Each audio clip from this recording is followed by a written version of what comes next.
Less than two crew squad. Welcome back, everybody, to the stream. Hope y'all are doing well. Thank you for joining me. Thank you for giving me your Friday to hang out with the squad. Well, this is what we do. This is what we do Friday nights. It's called The Pad. Pooya After Dark. We hang out. We answer some questions. We just have a good chit chat. You know what it is. We talk about anything. Topics vary. It could be about podcasts, shows, movies, food, definitely food, and so much more. And tonight's a special edition because I just got back from a lovely trip that I want to tell you all about. So I hope you enjoy it. We got lots to talk about, lots to get through. Apologies in advance if I sound different. I've been told my voice is still a little bit shot from when I came back from this trip, which was yesterday.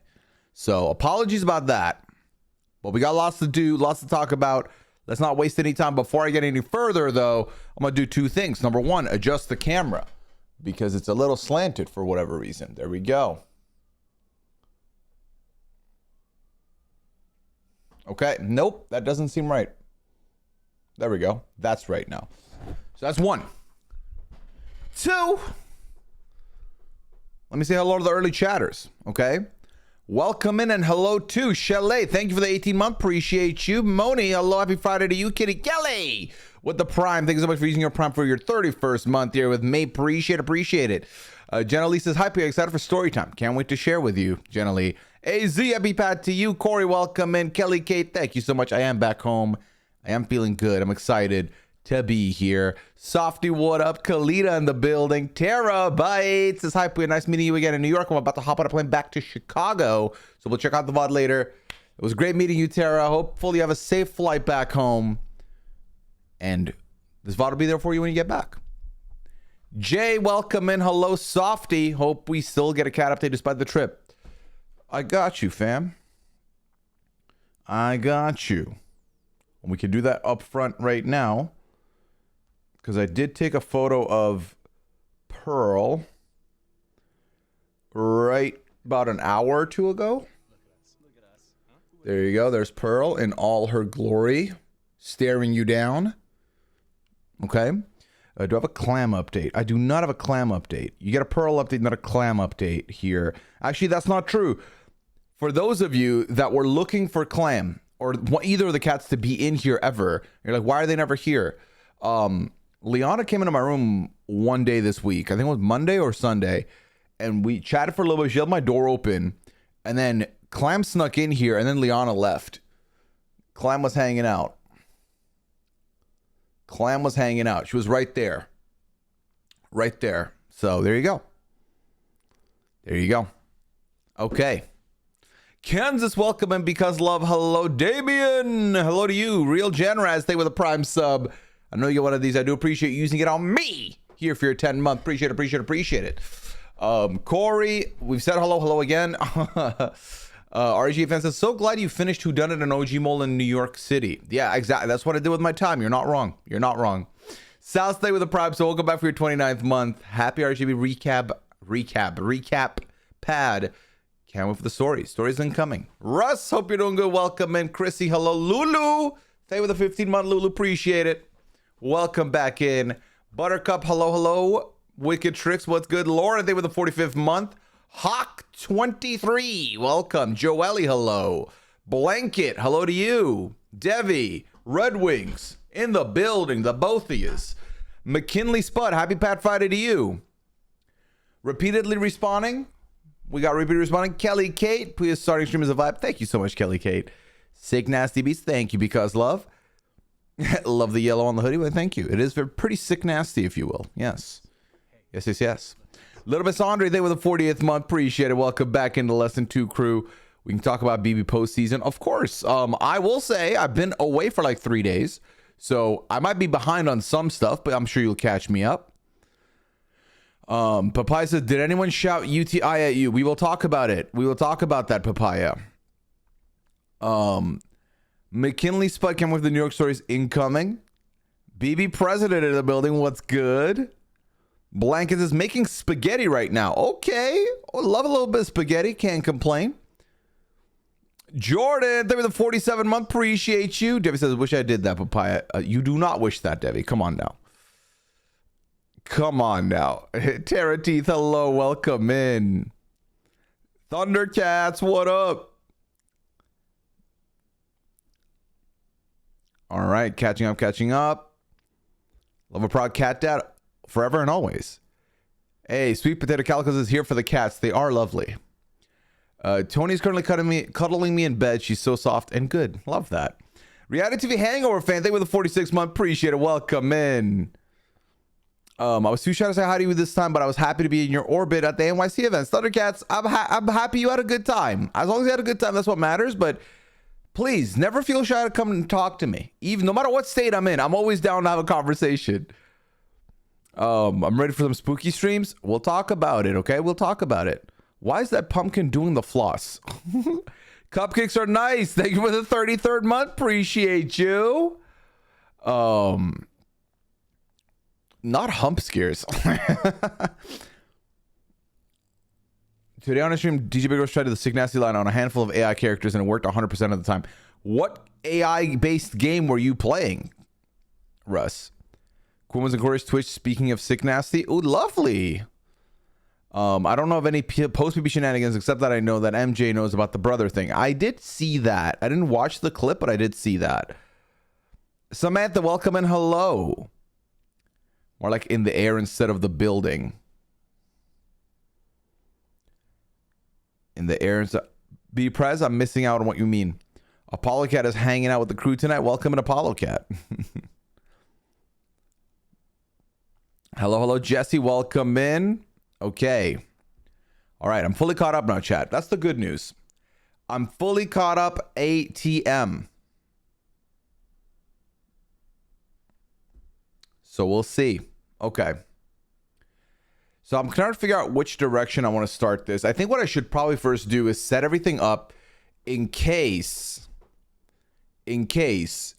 you would like to submit questions anonymously about other topics. Especially when we were about to get into the thick of the story time. So this past week, last we saw each other was on Friday with the pad.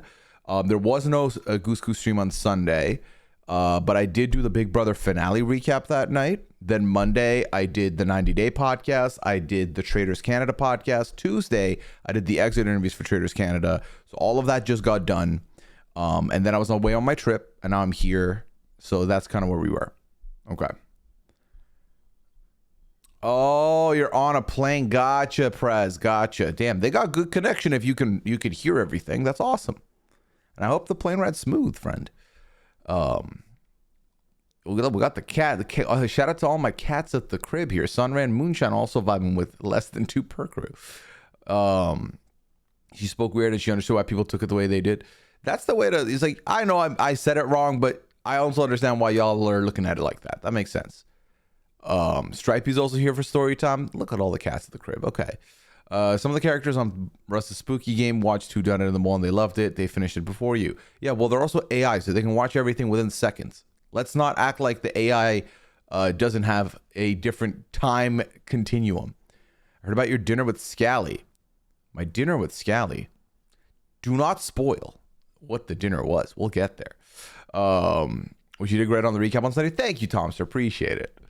Can't wait to head home to my cat tomorrow, says Tara. Hey, Pooya and chat. I missed the notifications a bit late. What's good? Ichiyami, you are right on time, my friend. We have not been live all that long. And I haven't even started on the story time. So get your snack, get your drink. It's about to go down. Get involved. Get excited. Get ready. Okay. All right. So. I think in order to start, we have to go to the beginning, as usual. So before we even do that, Liv, the form is already open. I already have a question that's been submitted by the looks of things. So yeah, the form is open. So if you have any questions you want to anonymously put it in. Let's make it happen. Let's get it done. Thank you, Liv. All right. So Quinn follows you on Twitter now. This is true. Quinn does follow me on Twitter. We are best friends now. No, I haven't talked to Quinn. I haven't attempted to talk to Quinn yet. I want to give these house guests their grace. I'm not trying to immediately get conversation going, especially after they've been cooped up in a house for 90 days. But I'm sure I'll get to talk to him in the future. So we'll see. All right, let's go to the beginning.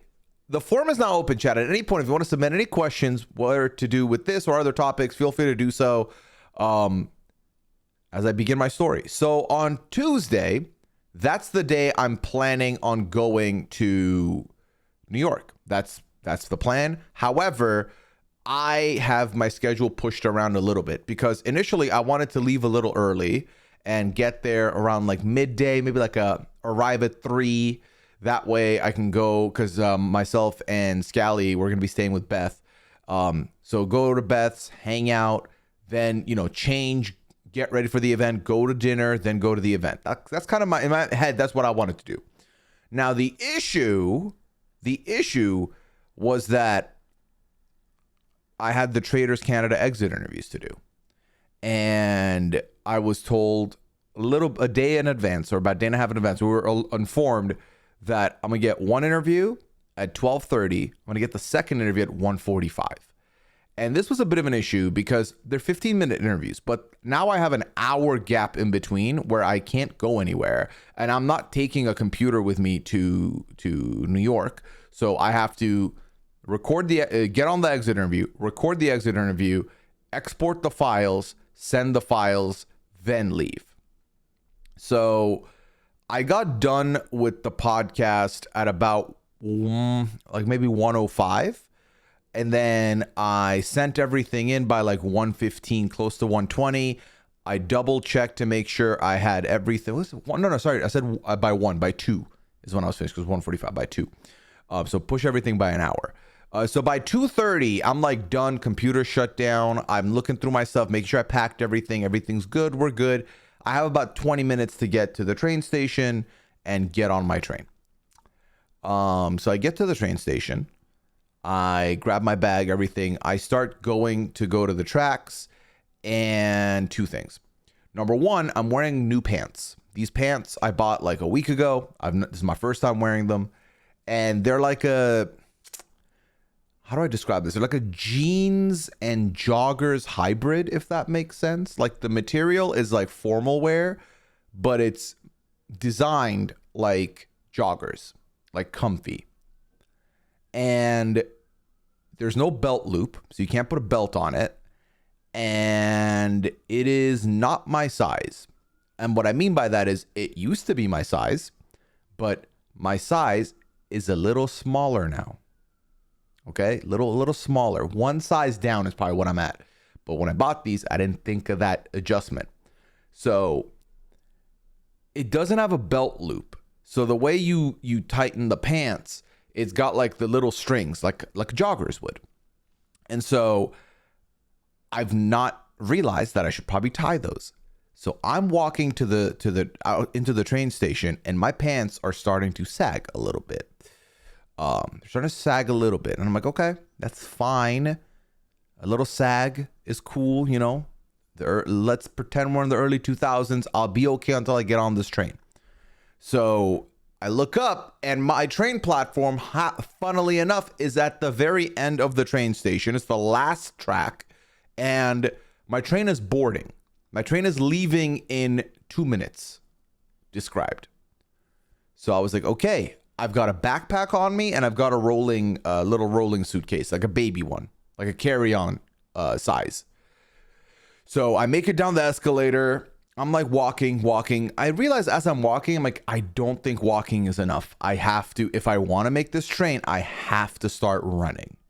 And the train station is relatively empty. This is no Grand Central. It's a relatively tiny spot. So I'm like, okay, we're going to be all right. Let me just book it a little bit. So I lift up my suitcase and I start giving it some energy, a little cardio. And in my head, I'm like, it's fine because I'm not going directly to the event. So if I sweat a little bit, if I perspire, I'm going to shower before I go. Like, I'll figure it out. It's all good. So I start booking it. And my pants were like, oh, you think you're slick, huh? Let's slow him down, boys. And my pants were like, we're going to start like declining. Now, mind you, no one got mooned, which is good. My pants didn't fall to the ground. I wasn't looking like a fool with my pants on the ground. We're good. Everything's solid.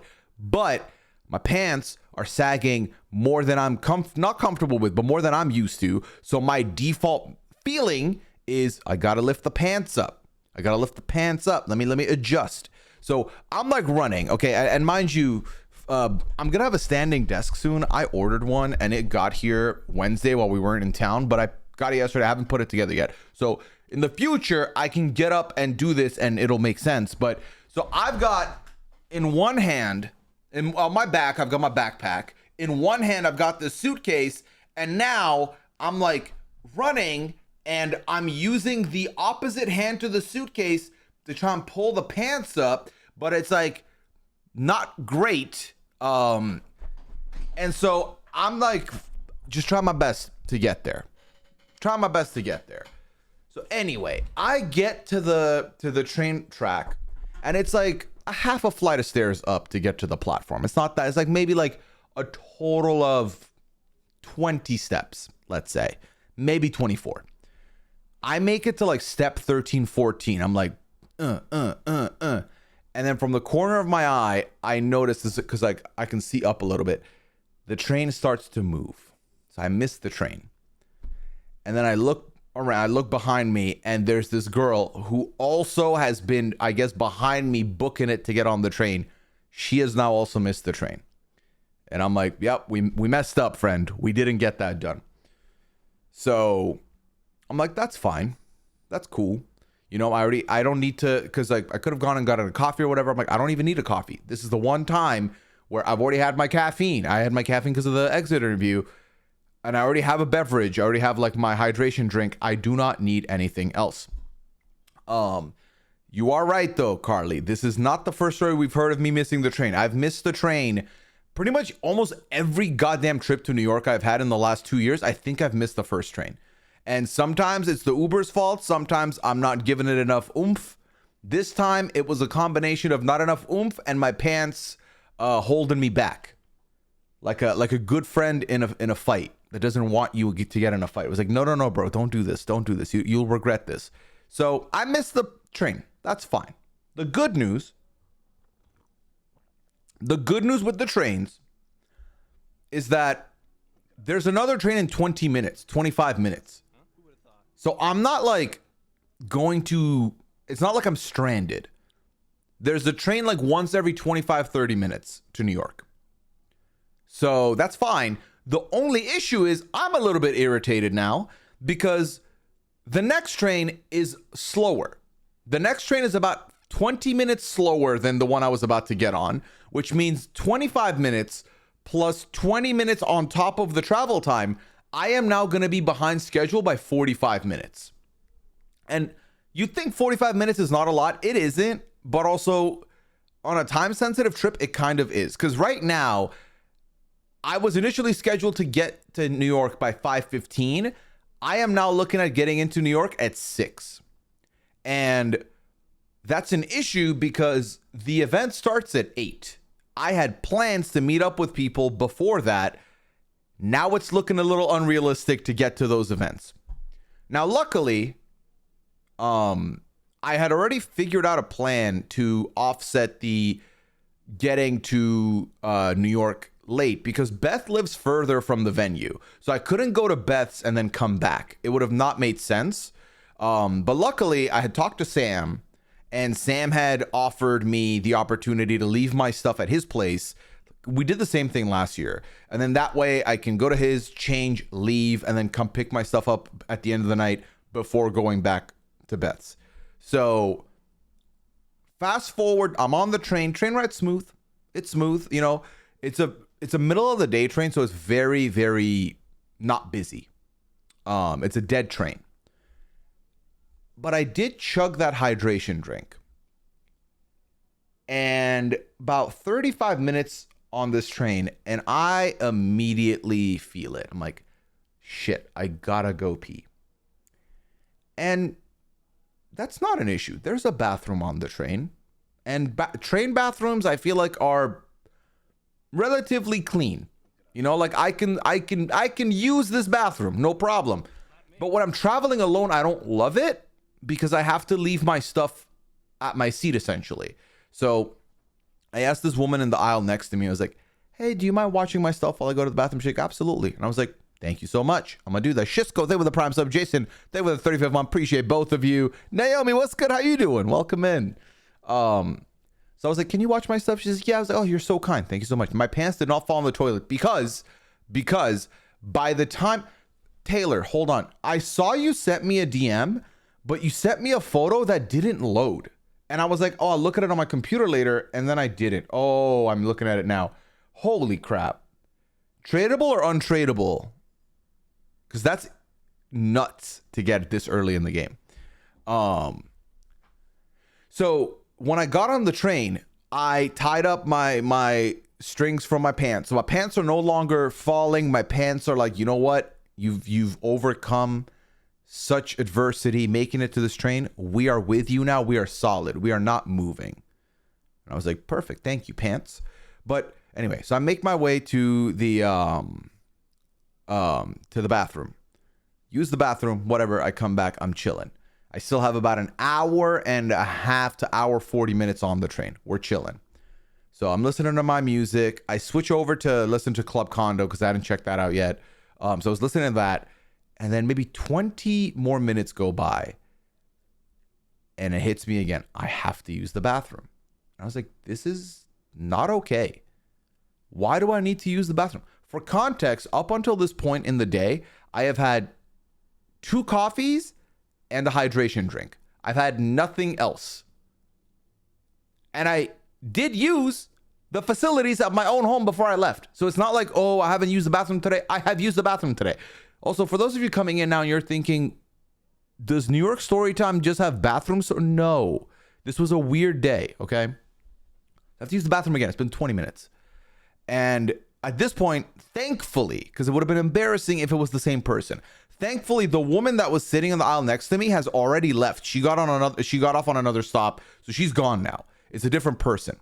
So I asked this person, I'm like, how could you mind looking at my stuff? She can't, no worries. So I was like, okay. So I left. Came back. We go another 40 minutes. We're getting closer to the end of the trip. And I have to go to the bathroom again. This time, I didn't care about the person sitting next to me because they're changing.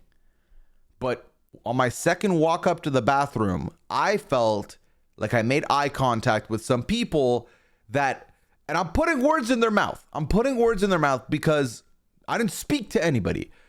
But the eye contact I got was giving, again? You're going to the bathroom again? So I'm very self-conscious after the second trip. I really thought that was it. I don't have to do it again. I had to go again. And this time, when I tell you, I looked straight ahead. I did not look at anybody. I did not pay attention. I just looked as mad as one could look as I walked to the other side of the train to get on in the bathroom. I came back. I kept my head down. I moved on. So at that point, I was like, okay, I'm done. We're good. Everything's fine. So I get off the train station, Grand Central, of course, and I open the door to get out into the open space. Chat. New York City was a little chilly this trip. Little chilly. So I very much was like, okay, shit. Because I don't know, I've talked about this before. I'm good with the cold. I can deal with cold weather. I have no issue with it. The only part of my body that gets very much sensitive in the cold weather is the back of my neck. And I'm still, as you can tell by the hat I'm wearing, I'm still wearing my summer hats. I'm not wearing a beanie. I'm not wearing a toque. I'm wearing a hat like this. And the back of my head was like, bro, this is a lot. Now, before I left to go to the event, I had brought a couple beanies. I was like, they don't fit the fit. They don't look good. I was like, you know what? Fuck it. Beauty is pain. We're going to let the back of the neck be exposed. So we were fine. But it was definitely a little bit cold. Definitely a little bit cold. Promise nobody care, but totally get it if it helps no one is thinking about it. That's the thing. I know no one else is thinking about it. And I always know this after the fact. In the moment, I'm the main character on this train. Like, this is Pooya's Trip, the movie. And everyone gives a damn that this loser has gone to the bathroom 3 times in an hour and 10 minutes. You know what I mean? No, the back of my head was not feeling ridiculous until later at the event. And the back of my head was incredible and ridiculous. Appreciate it, Naomi. So I start and take a walk. I get to Sam's. I quick change. I didn't have a lot I needed to do. I just had to change. I had bought this this sweater thing that I was wearing for this. So I changed into that. I freshened up, and then I was ready to go. And then I had been getting texts of like where people were going and what people were doing. And I was like, okay, so at this point, it's like 6:40. I don't have a lot of time between now and the event, but like I said, I've eaten nothing today. I have had 2 coffees and a hydration drink, and it's almost 7 p.m. And I'm about to go on a night out where drinking is involved. Not enough food in the belly makes the drinks a little too much. So I need to rectify this. So I figure out, okay, don't say he fucked up my whole place. I literally had my suitcase and backpack on a chair and nothing else. I didn't jump on the couch. I didn't put my feet up on the coffee table. I could have, but I didn't. Anyway, so I'm told of a location. I'm like, we're going here. They have 2-for-1 tacos. I was like, you know what? I'm in. Let's fucking do it. So I mosey on. I take my walk and make it there.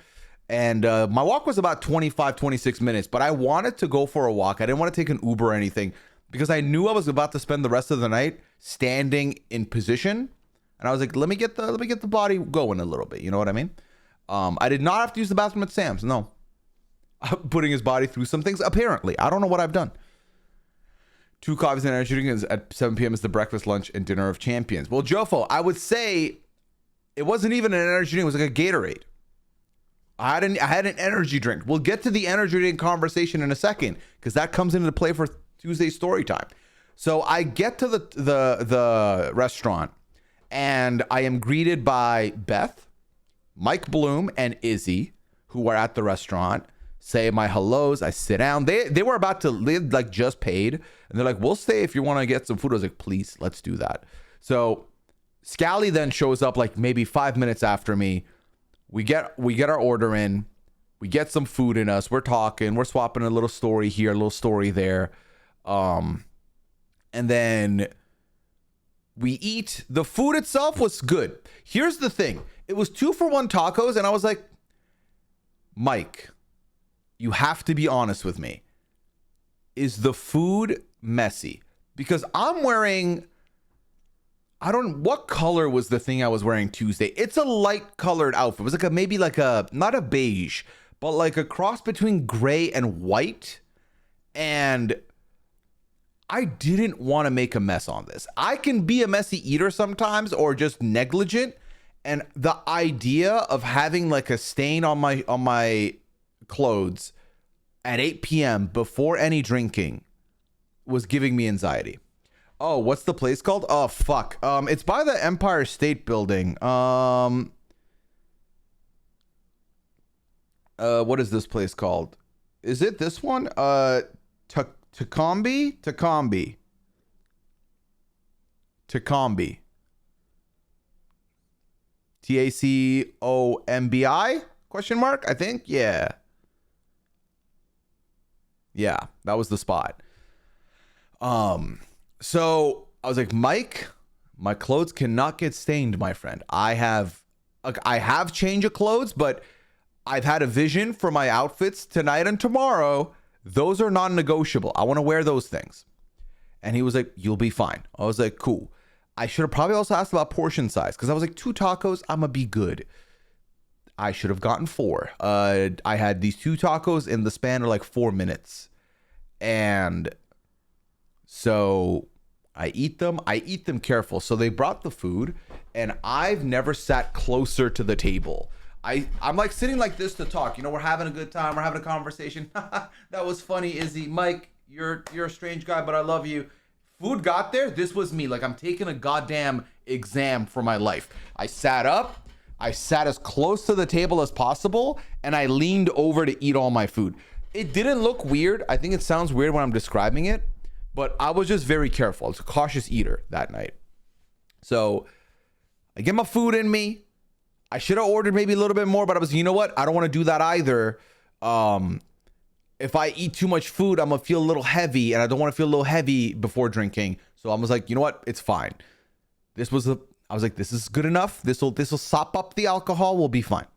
So we start walking to the venue, and at this point, it's like 7:40 maybe. The event is meant to start at like 8. I was like, oh, we're gonna get there early. I was like, it's probably gonna be dead. Like, probably not a lot of people there. You'd think we came in at 8:50. Like, it was already packed. People were already there. So we go up to the rooftop area, and there's a lot of people. There's a bar, but in these events, I feel like, I don't know if they don't tell events started at 7. To me, it started at 8, Sam. Okay, no need to shame me. I did not realize it started at 7. I actually thought it was 8. So that makes sense. Okay, that makes sense. Okay, whatever. 4 tacos on an empty stomach is a trip to tummy ache city. Well, no tummy ache city for me. 2 tacos was a good middle. So we get to the space, and I start seeing some familiar faces. Everything's good, but they don't tell people there was food at the bar. Chappelle had a whole plate of pasta. Chappelle always gets to the venue before any of us and always gets fed there. As in, he finds food and he eats it. I knew I could get food at the bar. I was told that the bar would have food, but I knew how busy it was going to be, and I didn't want to like be in the situation where I don't have a space to like sit and eat, and like it's crowded and I'm going to spill something, or okay.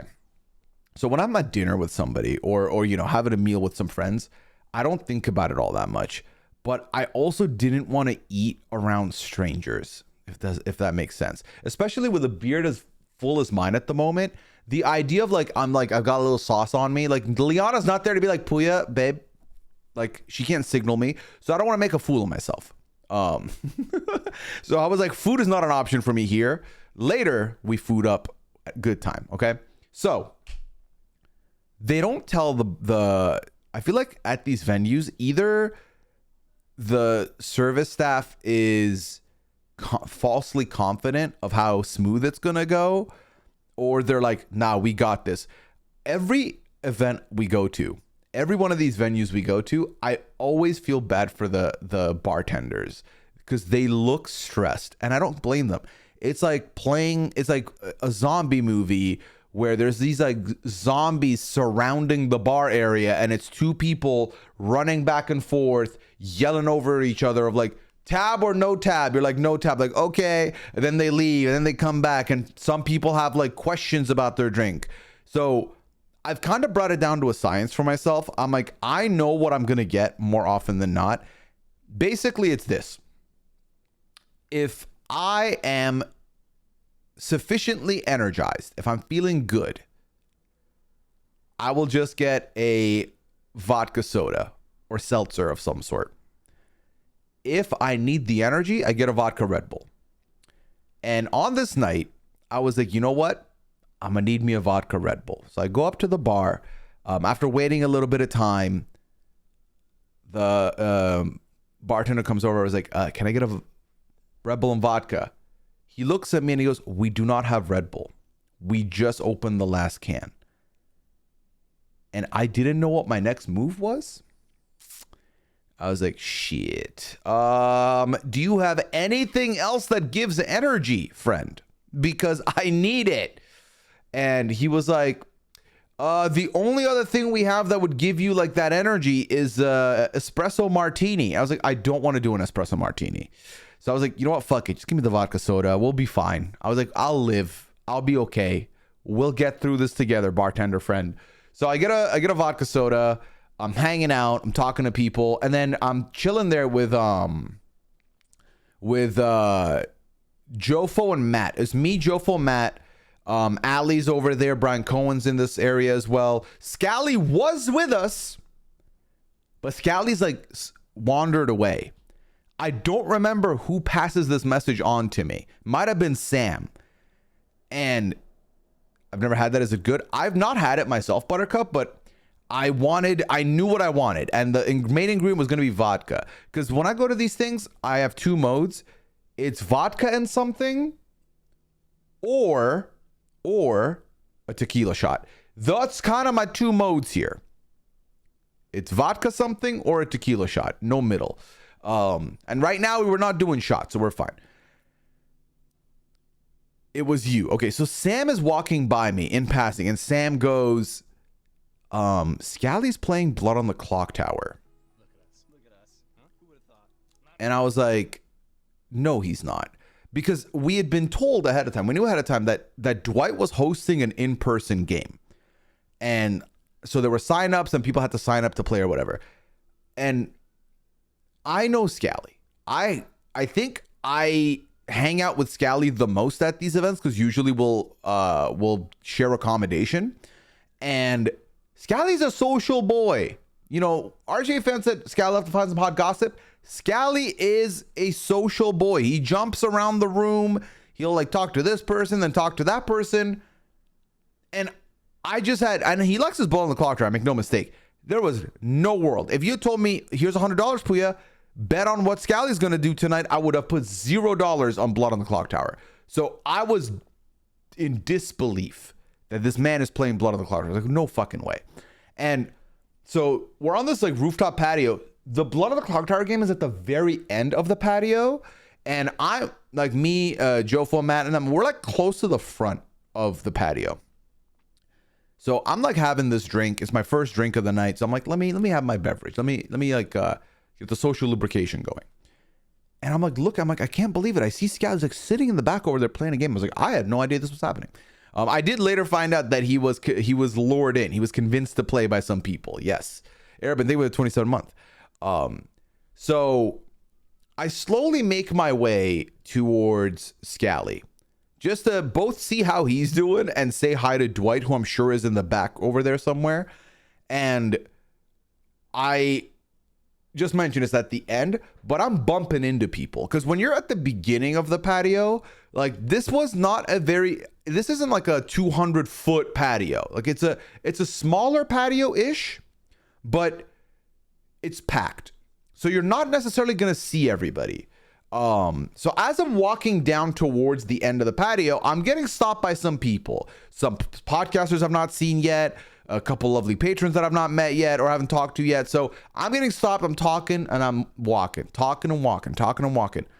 I finally get to Scally. He's like deep in the game. So I'm like, I'm not going to bother him. So I was like, you know what? I'm going to go to Dwight. Dwight's sitting like in the corner, and I've never seen Dwight look stressed before. Dwight looks stressed. He's like sitting there. He's holding this like the top of a board game, you know, like the box. And he's like putting stuff there. He's like meticulously putting chips next to like rolls and stuff. And I was like, okay, I'm going to sit next to him. See how he's doing. So I sit next to him. I'm like, hey, Dwight. He's like, yo. I was like, you okay, man? You look stressed. Like, I'm good. Everything's good. I'm figuring out the rolls and stuff, whatever. I was like, cool. I was like, Dwight, they do have protein shakes if you want me to get you one. And he did not look happy with that joke. I had to make it legally. I had to do it. So I did it to him. I was like, okay, I'm kidding. Haha, it's cool. Whatever. So I walk away. I essentially joked with him, then walked away. It is what it is. But then at this point, I'm like, okay, well, I've been upstairs. Upstairs is pretty busy. I've still not been downstairs to see people or see who's there because I kind of just walked in and went directly upstairs because when we first got in, downstairs was dead quiet. Upstairs was where it was at. So I started making my way downstairs and immediately I see Rob. Rob and I are talking a little bit because I've not gotten a chance to talk to him yet. And I asked him some questions about baseball because it is not my sport. I don't know much about baseball. So we're talking a little bit. And then I get pulled to the side by the one and only Kevin Jacobs, which I may have drunkenly called Jacob like twice on Wednesday. But this is Tuesday and I'm not that messy yet. So I was like, Kevin. So Kevin and I are talking. He pulls me to the side because we had something we wanted to talk about a couple of weeks, 3-4 weeks ago. And he was like, are you going to New York? I was like, yeah. He's like, we'll talk in person. I was like, cool. So we went aside. We had a conversation. And Kevin Jacobs, I had not had the chance to meet him yet. This was my first time meeting him in person. He is such a fucking sweet guy. Still such a sweet guy. Like more so in person even than online. Just so easy to talk to. Very chill. So we spoke for quite a bit. And then he tells me that he is sharing a room with Omer for this trip. And I was like, are you okay? Why would you do this to yourself? Kevin, you won something. You do not need to rub elbows with one Omer. Which, by the way, fuck Omer, and you'll see why in a second. So Omer is his Scally if he's the Pooya, or Omer is his Pooya if he's the Scally. I don't know what their dynamic is. We move. So I talked to Kevin for quite a bit, and then we walked away. We walked to like go deep. I don't remember who he wanted to see. Oh, he was like, I haven't met Mike Bloom yet. And I was like, you got to meet Mike Bloom. Let's make this happen. So we walk into like the back area, and we walk into Caleb, Katura, Sabaya, and Emily, the season 45 folks.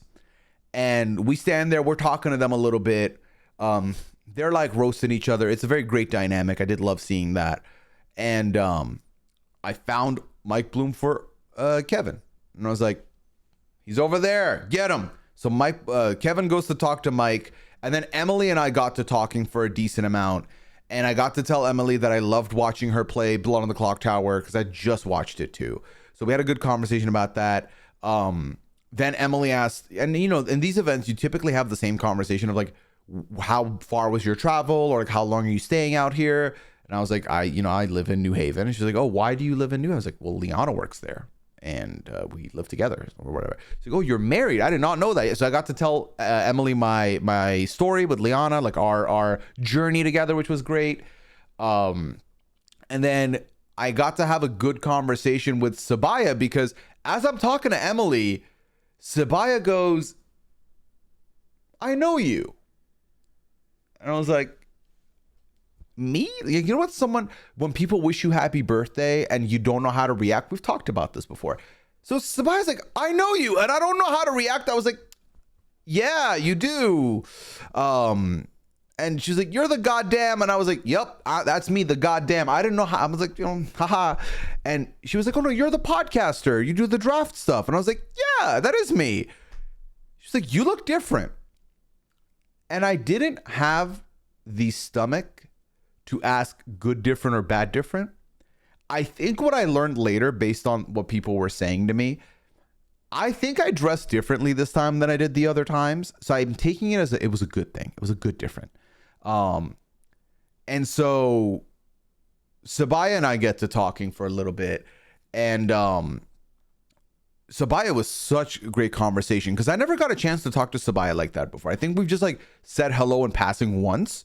So I got to talk to Sabaya for quite a bit, and that was a great conversation. I got to talk to her because I had listened to her podcast she did with Tyson. So I got to talk about that.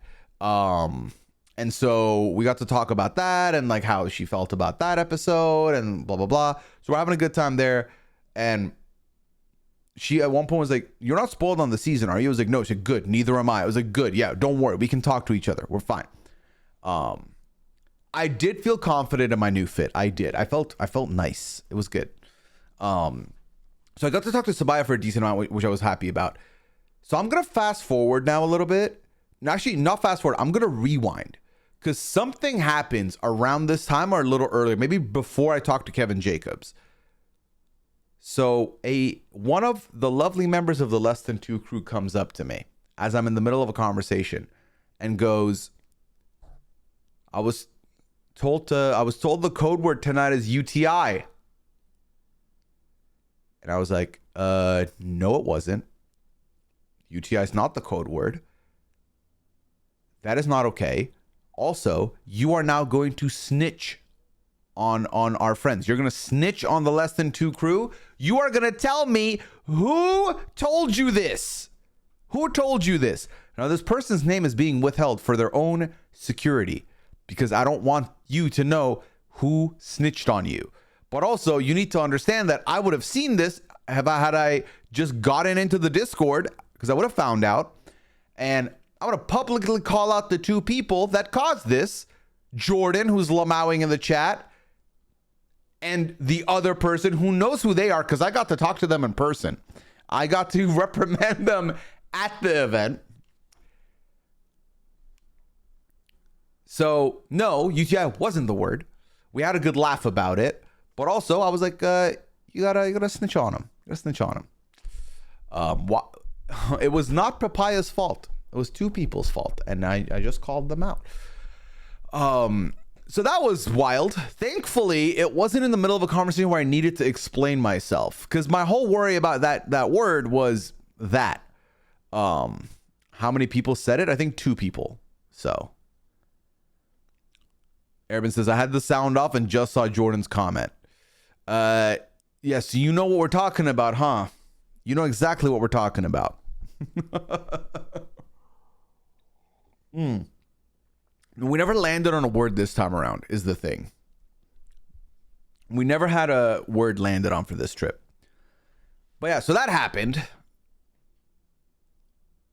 Yeah, see, that's the worry, Sam, right? I'm having this very normal conversation with Sabaya, who like somehow has recognized me, and we're talking about stuff. We're being regular people, and someone comes up to me and yells UTI, and now I gotta stand there looking like a fool with my pants on top, not on the ground, and be like, so the joke with this is no, we're not doing that. We are not doing that.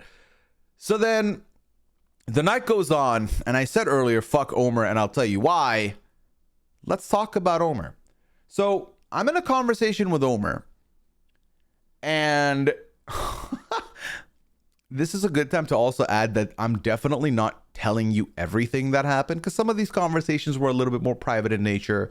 Some of them were a little bit more like, I don't mind speaking on them, but also I have not asked if the other person wants it out there, so it stays with me. All right, Ali, you want to time yourself out, or should I? I'm just kidding. You're good. So at one point, Omer's like, blah, blah, blah, blah, blah, 1990. That's how old he is. Like, he's born in 1990. And I was like, oh, I'm 1992. And he's like, no, you're not. I am. I'm 1992, February 1992. And he's like, you're not younger than me. I was like, okay, I am though. He's like, there's no fucking way you're younger than me. And this man proceeds for the next 30 minutes. Anytime someone comes up to talk to him or to me, Omer's like, who's the younger one? And once I heard the result a couple times, I started doing it because I was like, you're getting wrecked. So Omer would be like, who's the younger one, me or him? And they would take a look. Most people, without hesitation, Pooya's younger. I was like, thank you, hold that. Only one person said I'm older. I think that one person's just playing the social game because he knows I can't be mad at him ever. And that was Caleb, who said Omer's younger. And I was like, you know what? Caleb read the situation. He knew it mattered more to Omer. It kind of mattered to me, but 9 other people already have said I'm younger, so my ego is fine. I'm living. He does call me dad. This is true. He does. And he did in person again. I was like, Omer, stop this. So, yeah. I was like, why are you doing this to me? Let me be my age. Let me be me, And then, so at this point, I have met a couple of people. I've met some patrons. I've met some Less Than Two crew people. I've met some of the Survivor people, some of the Big Brother people. Life is good. We're living a good life. Everything's fine. Everything's great. And then, what's it called? Oh, I got to talk to Sharon. Of course, Sharon Tharp. Again, I've met Sharon before once. But this is my second time meeting her. And this time we actually got to have a conversation, because the last time we had met was the first RHAP event in New York in 2022, and that event was way more busy than this one. I think the venue was smaller Everything was packed, and we like share, like did a cheers, and then I lost her again. So we got to have a good conversation. I talked to Sharon about how much I loved the Paul interview. I thought that was a good time. And then we talked about how excited we are for the traders. So that was a great conversation. We got to talk extensively there. And then I had another drink. That was also good. Then they shut down the upstairs bar. So I go downstairs. At the downstairs bar, I go up to the bar and I'm like, you know what? Let me ask here for a vodka Red Bull. They might have it here. Like, can I have a vodka Red Bull, please? And she's like, we only have sugar-free. I was like, you know what? I prefer the full fat Red Bull, but I can live with the sugar-free. That's still Red Bull. So I was like, God damn it, they had Red Bull. I felt like it was weird for them to be out of Red Bull at 7:30 p.m. on a Tuesday. I was like, yeah, perfect. That works for me. So I do that, get my check, sign the check, which, by the way, I don't go out drinking a lot. But I will say, New York prices are wild. Drink prices are ridiculous. And I knew not to leave a tab open. I was like, I'm shutting the tab down every time I get a drink. Because at these things, it's like, I don't think I'll surpass 4 typically. So I was like, I'm not having them in one go. So I was like, I'd rather just have a drink here, have a drink there. That's it. So that's the move.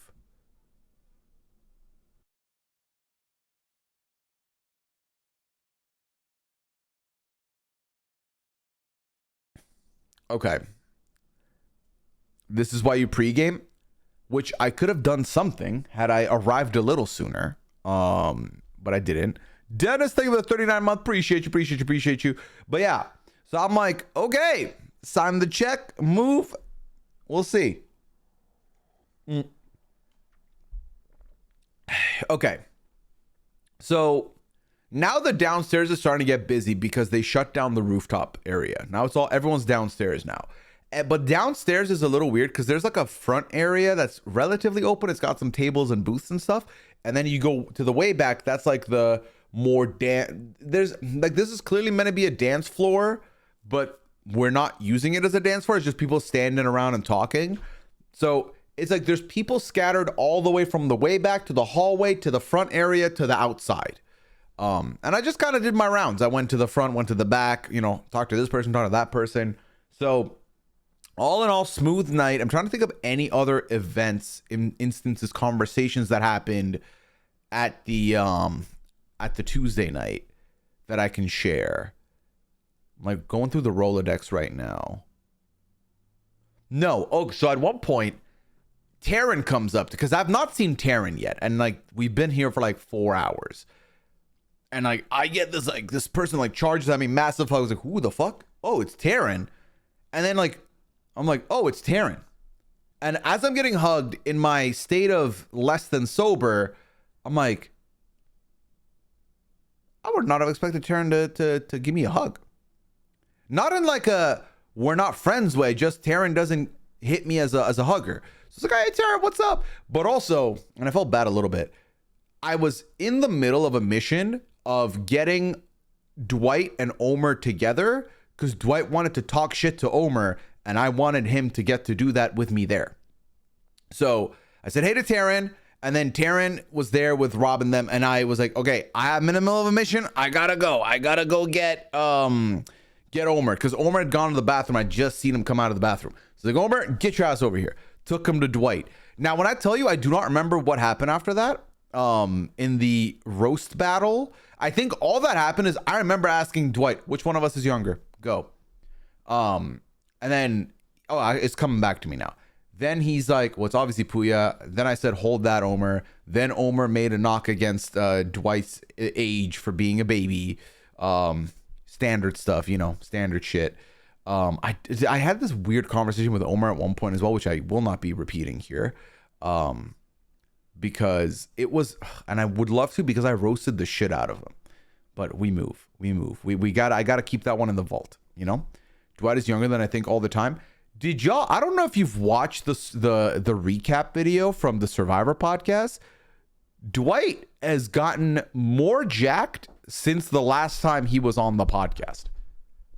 My man's busy. Also, I had a conversation with Dwight. I was like, Dwight, you do understand that when we talk about you and your gains, it is not an insult. It is a fucking compliment to what you're doing. But yeah. Who else did I? And then, like, obviously I got to see all my podcast friends. Everything's good. At one point, I did see a message from Asia. So a bunch of us had put together a chat for those of us going to New York. And I knew Asia was arriving later than some other folks. So I wasn't expecting Asia to go to the Tuesday thing. But I saw Asia being like, if I pull up, are y'all still gonna be there? And I was like, well, I'm not leaving if you're coming. Like, obviously we'll be there. Brevich, thing with the prime, appreciate it. So at some point Asia pulls up and I get to see Asia, which I was so happy about. And I was in my drunk form at this point. I say drunk loosely. I wasn't like I'm not gonna remember this in the morning. I was just more of a menace. I was in my menace form, if that makes sense. And so I hit her with, I gave her my phone. So my phone, it has a stylus on the bottom. So I hit her with this. And I was like, sorry to disturb y'all. Asia, can I get your autograph? And Asia, without thinking twice, signed my phone. So in my phone gallery, I have an authentic autograph of one Asia Welsh that in the event, what were those JPEGs that were worth money called? Why am I blanking on this word? It's like a 3-letter thing. NFTs. In the event an NFT era comes back, I'm making that an NFT. I have a 1-of-1 Asia Welsh autograph. No one else has it, only me. So get jealous, everybody. Get effing jealous. I really enjoyed the Tuesday night because it really felt like there was a lot of time to interact with a lot of people. Like, I got to talk to some people extensively because of how long the night was. But then that venue was closing. And so some people were like, oh, let's go to a second location. And let me tell you, a second location can be hit or miss, just depending on the tonal shift of the establishment all the way to once the cold air hits you in the face, are you going to realize that you are done for the night or not? So we're outside of the bar on the way to the next place walking. And I was like, yeah, second place. Let's do it. We get to the second place and immediately I'm like, oh, I cannot do this. I need to go get my stuff from Sam's and I need to come back and I need food. Because remember, I've had 2 tacos and 4 drinks now. I need my food. So I go with Sam, go back to his, I get my suitcase and my backpack, I come back, and then I get Scally and Beth, we leave, and at this point, it's like a weird time of the night where it's getting late. Like, it's very late. I think I'm tired. I'm like, I need to eat and sleep. That is the plan. I'm not hanging out. I need to sleep because of 2 things. Number 1, I've not slept a lot the night before. Number 2, I have a hangout scheduled for 10 in the morning that I need to be awake for. It is 3 a.m. So on the way back, we do a little elimination draft, which is something Liana and I do for food, which when we're going to order takeout, if both of us are like, oh, whatever's good with me, we don't say, okay, what do you want? Because what do you want is too pointed. And the reality is we would like 4 different things. So we do the opposite. We do an elimination style draft where I'll say, okay, remove 1 thing from the options. I'll remove 1 thing until we're left with like 1 option or 2 options. Then we pick from those. So in the Uber ride back, in the middle of us swapping stories, I'm trying to like keep everyone on subject and be like, okay, but what are we eating though? We ultimately realized that the biggest factor we were looking for was time. We wanted the fastest delivery time possible. And so we ended up landing on McDonald's, which would have been the fastest one. So I did order a relatively pricey McDonald's, but again, it's a vacation, so it doesn't count. And so we got our McDonald's. We got we got to Beth's. We ate, not the chicken Big Mac, which, by the way, can I say, I've grown up on chicken Big Macs. Chicken Big Macs and Big Macs were always available in Dubai. So it's not a new item for me. I've had it before. It's delicious. But no, chicken Big Macs, unfortunately, not available past midnight at McDonald's, which is something I learned. More or less than 50 DC McDonald's. DC McDonald's different. So we ate our food, and when I tell you, I ate and passed out in about the same 5-minute increment.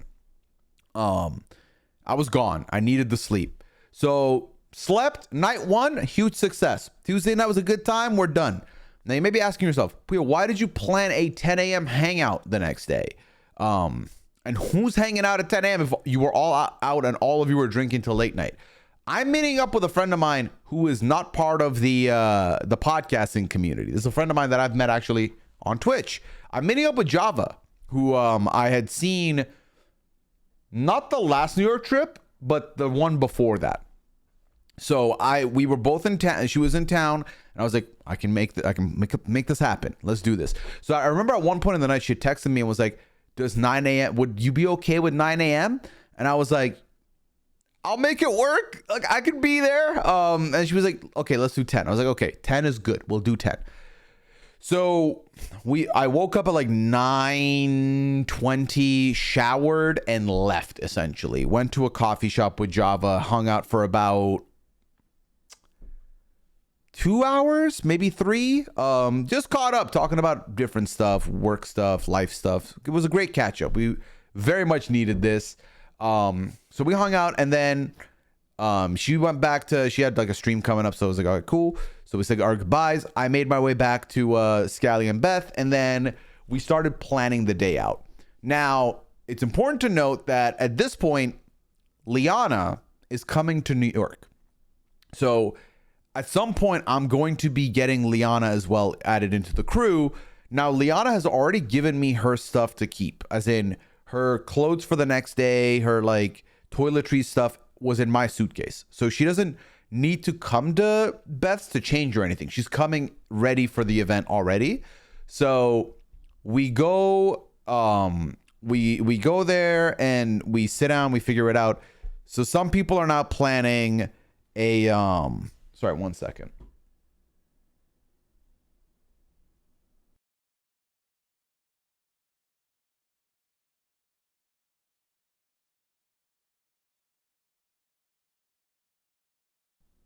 Okay, so some people are planning a escape room at this point, and they're like, okay, so I think it was Matt who was like, shout out to Matt Ligori.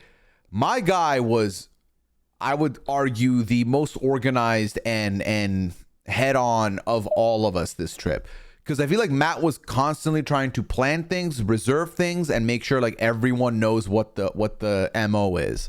So Matt had looked into some escape rooms and was like, okay, so this one, it's available at 3:30. Let's get the 3:30 sorted. You can do up to 10 people. You're 3 of you there. Okay, there's 3 of you there. There's 7 of us here. That's 10. We're locked in. We're good. So as Matt is booking this, I get a text from Liana, and Liana's like, I'll arrive in Grand Central at 3:30. And I was like, huh, okay. So it's like, okay, so I'm not doing the escape room then, because the escape room starts at 3:20. And it's closer to where the venue is, where the theater is, than where Grand Central is. And I don't want Liana to get here and then have to travel again to get to us, only for me to just be coming out of escape room. I was like, okay, so I'll skip on the escape room. She wants to eat. I have not eaten yet today. I had a latte in the morning and a little croissant. That's it. So I was like, I'm down to eat. So we met up with everybody, and then as they were about to get ready to leave for the escape room, I left before them and went to, shout out to Matt. Hell yeah, Jofo. I left to go meet up with Liana. So I took the subway by myself. You think I'm a local. Subway's so easy to use. I've been so nervous to use them before. It was very smooth. So I took the subway to Grand Central. I met up with Liana, and we were like, okay, let's go eat. And so we found a place to eat, and I got a chicken sandwich. It was a buffalo chicken sandwich, and it was different than I thought, but it was still tasty. Didn't make any mess. Okay. So our plan was like, let's not get something too heavy. So Liana got like an avocado toast that came with soup on the side and loaded tots. And we got the loaded tots to share. And then I got this chicken sandwich. And let me tell you, it was heavy. It was a heavy meal. It was a lot. So we ate the food, and then we were very full. And we were like, okay, here's what we're going to do. Let's walk to a coffee shop. Let's get a coffee. And then let's just start walking. Like walking towards the theater. And then at any point we're tired, we'll tap out. We'll take the subway the rest of the way or whatever. We walked the entire way. So basically, I walked from Grand Central to the venue, essentially. Which is not that much of a walk, mind you. Like, Leon and I can walk for a decent amount. But by the last 15 minutes, I was feeling it. I was like, okay, I'm done walking. But also 15 minutes walking is not far enough for me to want to take the subway. So to the theater. Yeah. So we did that. It was chill. That's pretty far. Hey, we did it. That's what we did. That's what we did. But then we stopped at so we had our coffees, then we stopped at a CVS on the way to get Red Bulls. Because the worry was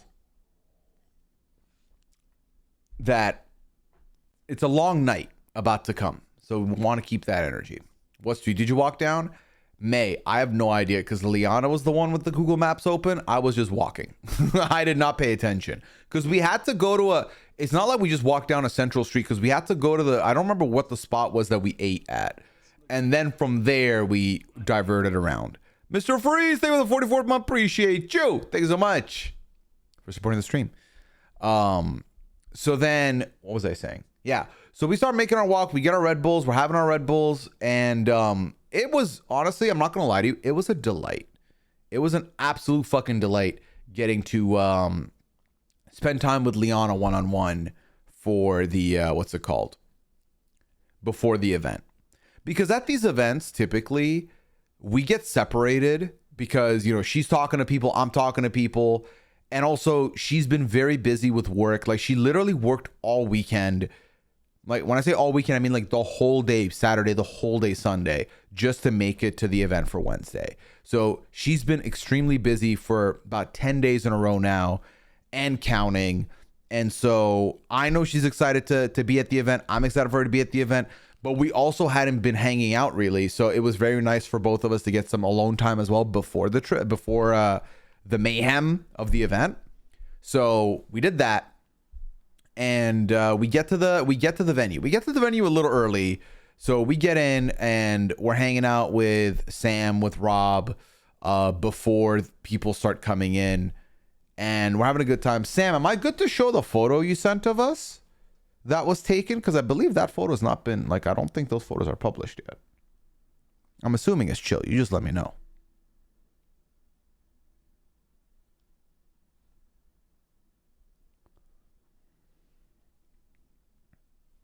You just let me know. Please include the caption, but yes. The caption is "Get a room, guys," with this like weird emoji. So there, now that you have that. But yeah, we got to the event very early, and you can tell how early we got in because no one else is there. It's just us. But this is us at the venue just hanging out while we're waiting for the doors to open and for the show to happen. So we're just hanging out, having a good time. And so we're chilling, and then people start coming in, and one person comes up to us. We're talking, but once we stood up, it was clear we're there. You know, because like when you're sitting there, your back's to people, like they might not know you're there. So we're talking to some people. We're chatting. Friends start pulling up, so we're talking to like hella people. And then we get closer to the episode. Well, thank you so much. We get closer to the episode, and it's episode time. The episode's on now. And that was a good, I know that I've seen some people talk about how that wasn't the best episode to watch live. I disagree. I thought the episode delivered. I thought it had a lot of things going for it. And also goes without saying, you should have been in that room when we got the pan out of baby Andy dry humping the air while cutting the rope. It was such a funny moment to be in a room for. The tribal was amazing. The reaction to getting booted was amazing. The shit-eating grin was amazing. Like, I thought it was a top-tier episode. Now, Sam, I want to point something out to my lovely chat, and in order to do that, I need to ask you, you know how like you took a photo of the entire audience? When was that photo taken approximately? Because it's important for the point I'm going to make. But yeah, I thought it was a very fun episode. And also getting to see like friends on stage was a good time. For my commercial segment, it was me, Chappelle, Liana, and Mike. And I thought that was a lot of fun. It was a fun group to be there, up there together. We had some fun moments there. And then the podcast was going to begin. But Sam, was Andy there? I will show you a photo. But yeah, it was a great episode for Genevieve as well. Manhan says, Sadu, how are you, man? We met briefly at the after party the other night. Hey, welcome in Manhan's TV. I'm doing good, man. I'm in the middle of story time, letting the people know what went down, you know? I would say probably around like 9 immunity challenge. Okay, so it looks serious. Okay, so to give you context, this is a photo Sam took of the audience, right? He's saying it was around 9 immunity challenge time. I'm gonna show you something, okay? And you're gonna quickly figure out what I'm doing here, okay? So look, people looking serious, very serious episode, yes. Serious episode, yes. Serious episode, yes. Liana, she thinks it's serious. Pooya, he thinks it's serious. Let's go a little bit. Hold on. Let's go a little bit here. Different patrons. Wow. Everyone's looking at the episode very seriously. Very serious moment in the episode, right? Look at fucking Mike Bloom. Everyone is like, this is serious. Look at the shit-eating grin on this demon. Everyone. Maggie next to him. Very serious. Jason Reed. Extremely serious. Mike Bloom is a lot smiling. The only person in this photo, Taryn. Wow, serious episode. Mike Bloom is smiling. What are you smiling at? What's so funny? Never change. But what's so funny? Look at Amon. Amon's like, man, serious episode. Our friend Ty, serious episode. Mike Bloom, this is incredible. They're suffering. I love this so much. When I noticed this in the photo, I was dying. It was so good. Especially because I like zoomed in and looked at other people. Not one other person in this photo was smiling but Mike. So I thought that was very funny. He spoke about Lost for a solid 10 minutes. That's the dude right there. You want to talk Lost? You want to talk any topic, you talk to Mike because he'll talk about it forever. Vintage Mike Bloom. That's absolutely true. Classic Mike Bloom behavior. So the podcast begins. And the podcast, we're having a good time. It's nice to, see some of these faces I've not seen in a minute. And as the podcast is rolling, Liana whips out her phone. She's sitting next to me. She whips out her phone, starts texting me. And it's because she doesn't want us to have this conversation out loud. It's the middle of the podcast. So I look at my phone and she's like, I'm thinking I need to leave. I don't feel well. And now, mind you, Liana has been working very hard. She has just spent the whole morning traveling, then walking, then, hanging out and stuff. She's got this bad headache at the moment. Me and my wife were the Aussies that flew in. Hey, yes, I know exactly who you are. I know exactly. Let her know. I was talking to Liana because I did pass her message on about being a fan of the Masked Singer. So Liana knows. I let her know. I filled her in. So Liana has a bad headache and she's like, I would like to leave. And she was like, is that cool with you? I was like, of course. Like, there's nothing wrong with me. And so I'm like, okay, do you want to go to Beth's or do you want to go back home? Because it's a 2-hour train ride back home. she has work the next morning that she has to go to. So she was like, I'm not sure. I was like, okay, let me go get a key from Beth, and then we can leave. So I go to Beth. I take the U-turn to where Beth's seat is. Like, Beth, can I have your spare key? Like, Liana's not feeling good. We might go back to yours, and she wants to go to bed. So like, yeah, no problem, whatever. So she gives me her key. Liana and I walk out. And as we're walking out, I was like, Liana, do you want to say goodbye to, like, say bye to Asia? Because, like, you've come all this way, you haven't seen her. She's like, no, honestly, I don't. I just want to leave. And I was like, well, Asia's right there. And she's like, oh, she looks up. Asia's like 10 feet away from us. So she gets to see Asia, which I was happy that she got that chance to. And then we go outside and we weighed out the pros and cons of, like, should she just go to Beth's and sleep, or should she go home? And I was like, the worst con would be if you wake up in the morning here and you still don't feel good, and now you still have to take the 2-hour train. But ultimately she landed on, I think I just need to rest immediately. Like, it's more of, I need to rest now, not rest in like 2.5, 3 hours after the train. I was like, okay. So we took an Uber to Beth's, and I got everything put together for Liana, made sure she was comfy. I already had her side of the bed ready. So it was like, you're set. So she got ready for bed and everything. And then I was going back. I was going to go to the after party thing. So Liana was out of commission by like 10 something at that point. Which definitely, she's doing good now. Like, she's been chilling today. We recorded the Masked Singer podcast earlier. So she's in a good space now. But she was just, I think she spent like every waking minute of like 10 days just working intensively. And I think that it just caught up with her and hit her like a brick wall on Wednesday night. So I'm just happy she had a good time leading up. She got to go to the event. I think she wanted to go to the after thing. But you might turn listening only a bit tired. No worries, Jay. Hopefully I don't yell in your ear, but you should be good because my voice is still a little shot. So she went to bed, and then I made my way back to the event. And my Uber was about to turn down a road, and the road was closed. So I was like, you know what? Just drop me off here, fam. It's all good. He's like, are you sure? I was like, yeah. It's all good. So I get out of the car. It's like a block and a half down the street. How hard is that going to be? It's going to be relatively quick.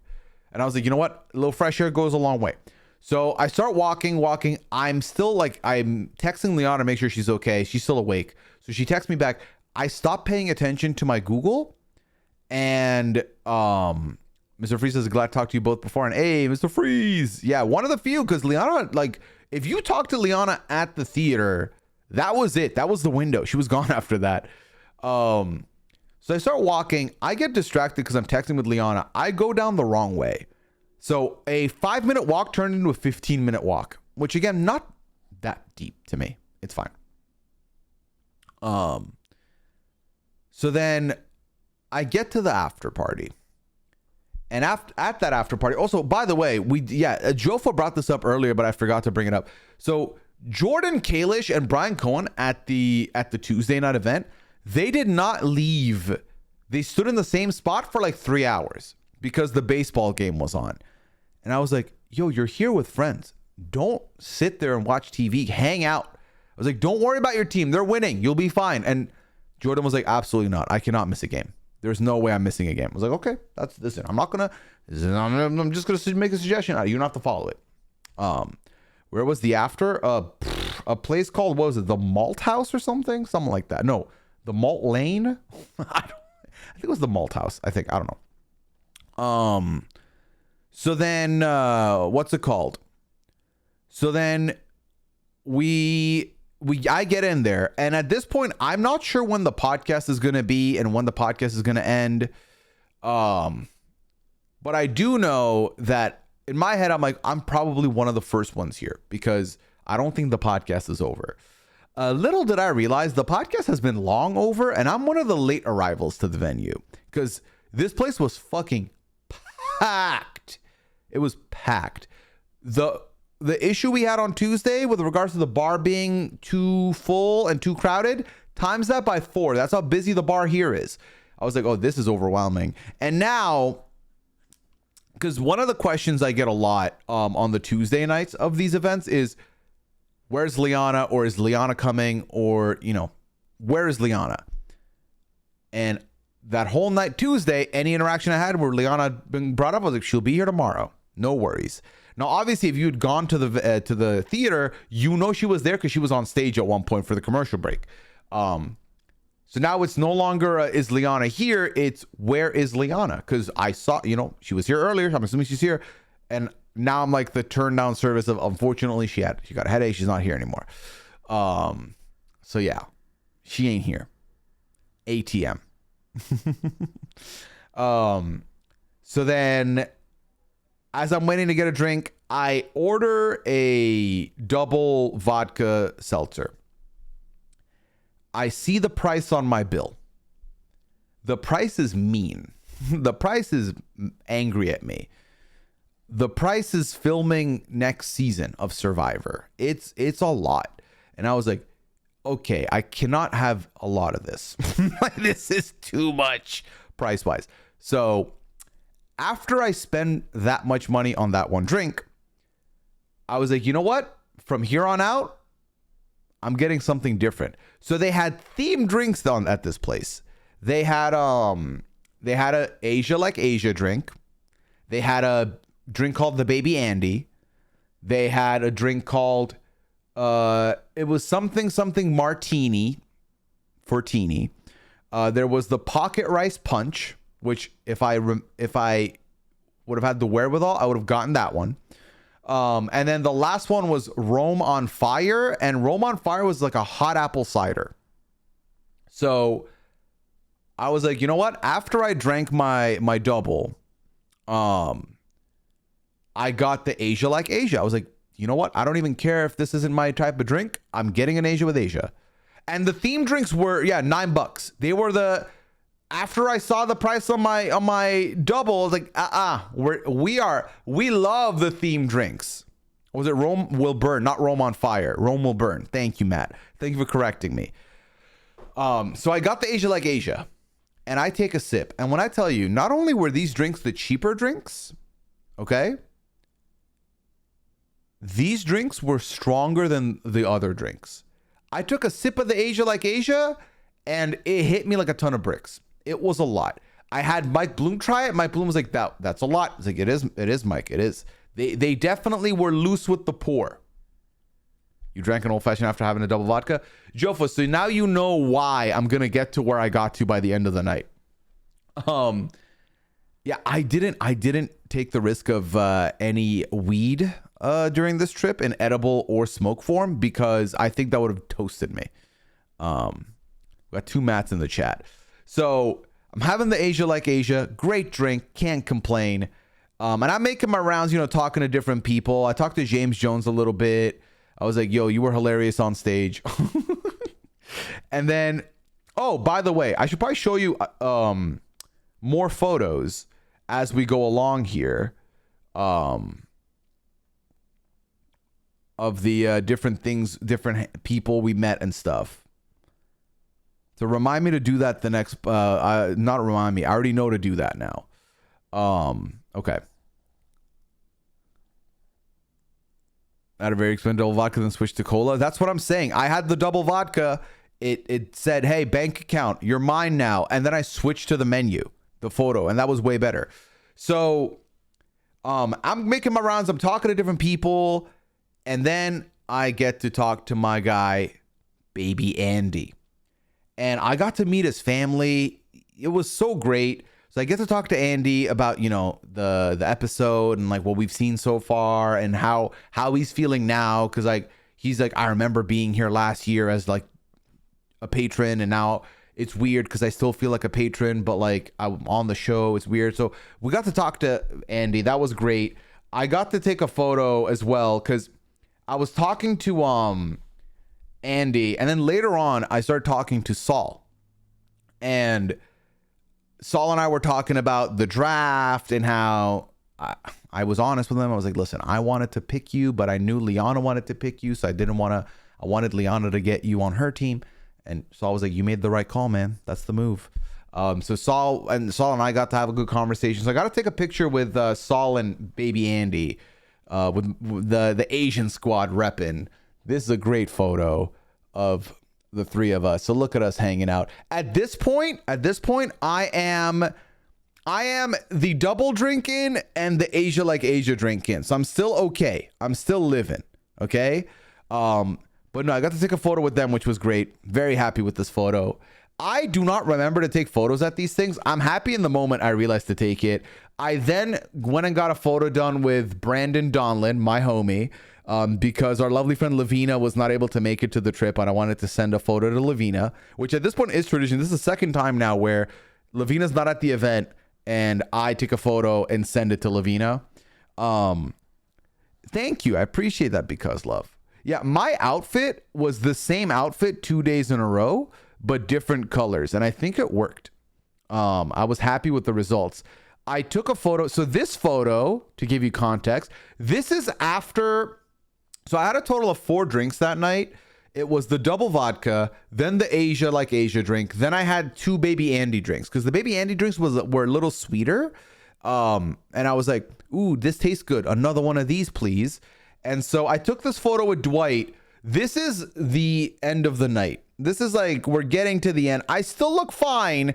I didn't feel as fine as I did earlier at this point, but I took a photo with Muscle Man, Dwight Moore, which was great. So I got that photo in. And then, yeah. So that's all the photos I have for you here, I think. Like I said, most of the photos I'm getting from the event now are not from me. They're from other people that had the wherewithal to take photos and tag me in them. So thank you so much to everybody who's contributing to my photos of me, because I do not have photos of me. So I got to talk to them. I got to talk to Bruce for quite a bit, which was a lot of fun. Bruce is so nice always. I always have a good time talking to him. He's my guy. Who else did I conversate with? I got to have a good conversation with Jacob, our friend Jacob Jones, aka Air the artist. So it was nice to get to catch up with Jacob, and it's surreal. I was talking to Jacob about how, like, I remember exactly 1 year ago at the 45 event, Jacob and I were talking, and he had just been dipping into music. He was sharing some of his songs with me, and now he's like a full-blown artist and has like music out there. So that was very fun. I was happy to talk to Jacob about that. Zach Wurtenberger had made his appearance at this point. He had arrived for the shows. I got to talk to him a little bit. When I say I talked to him, I don't want to lie to you. It's not like me and him had a proper convo. Him and Scally were talking, and I was able to catch some of the conversation and talk a little bit. But this was at the when I was on my journey to get my drink. That's where I was. Also, shout out to my homie BB President. Got to hang out with him quite a bit this trip as well.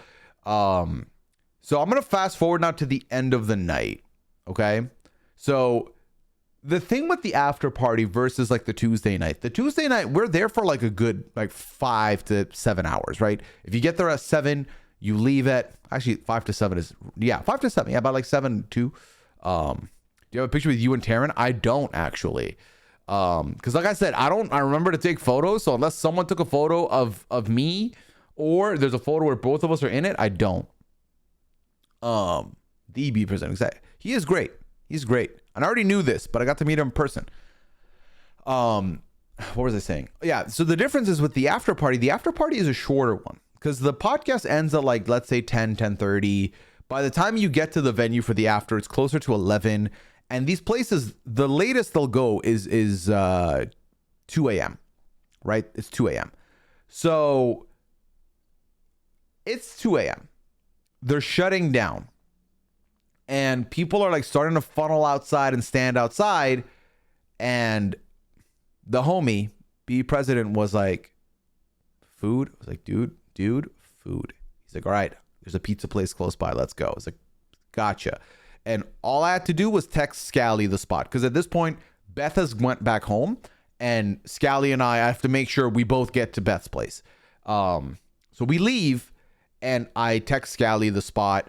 I am very much drunk at that point.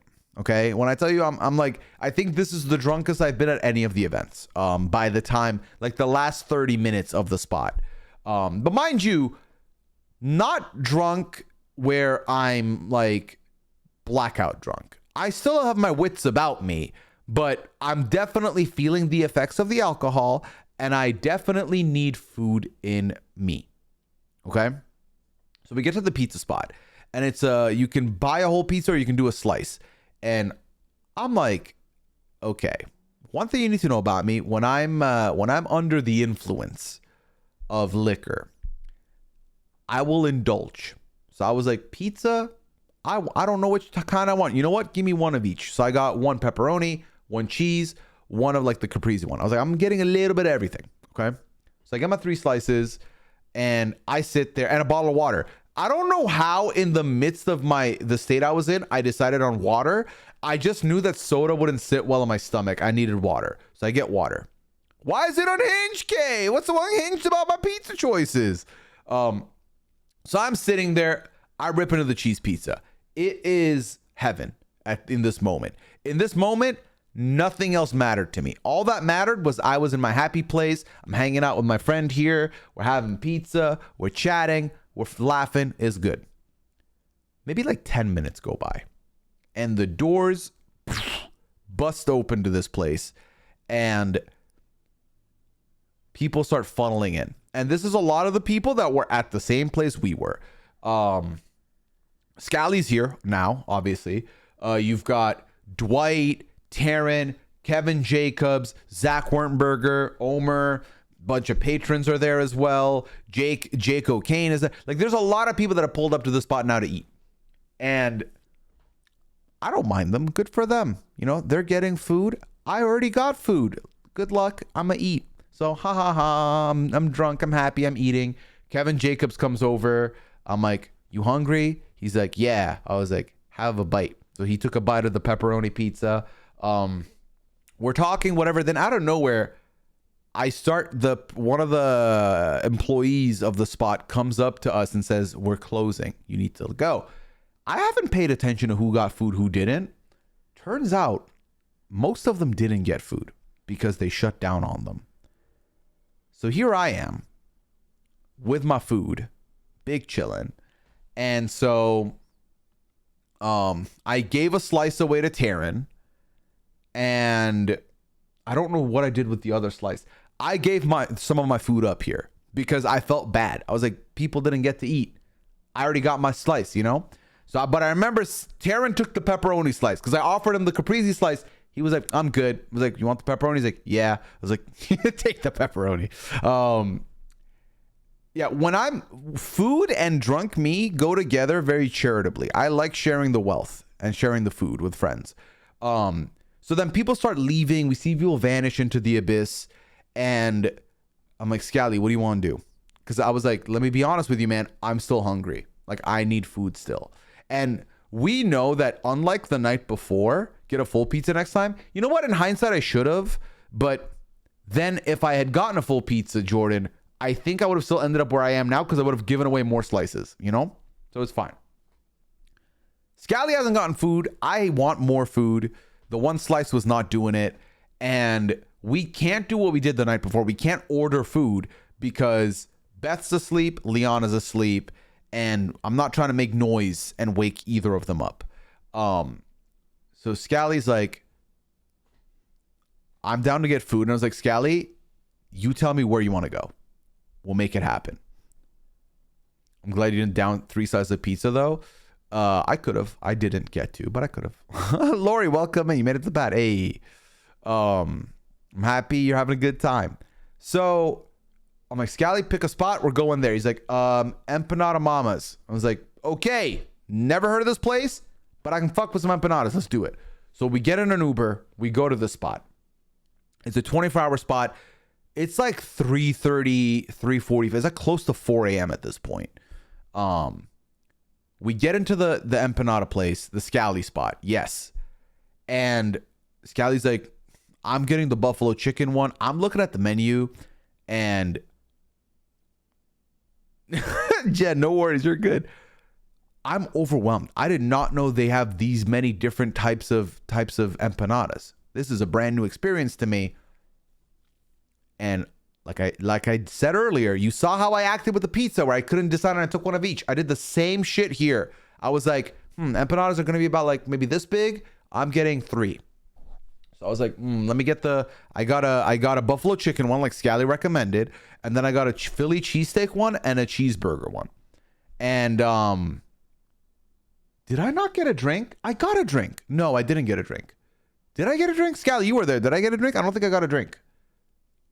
I think I still have my water from before, maybe. I don't remember. That's not important to the story. What's important is this next part.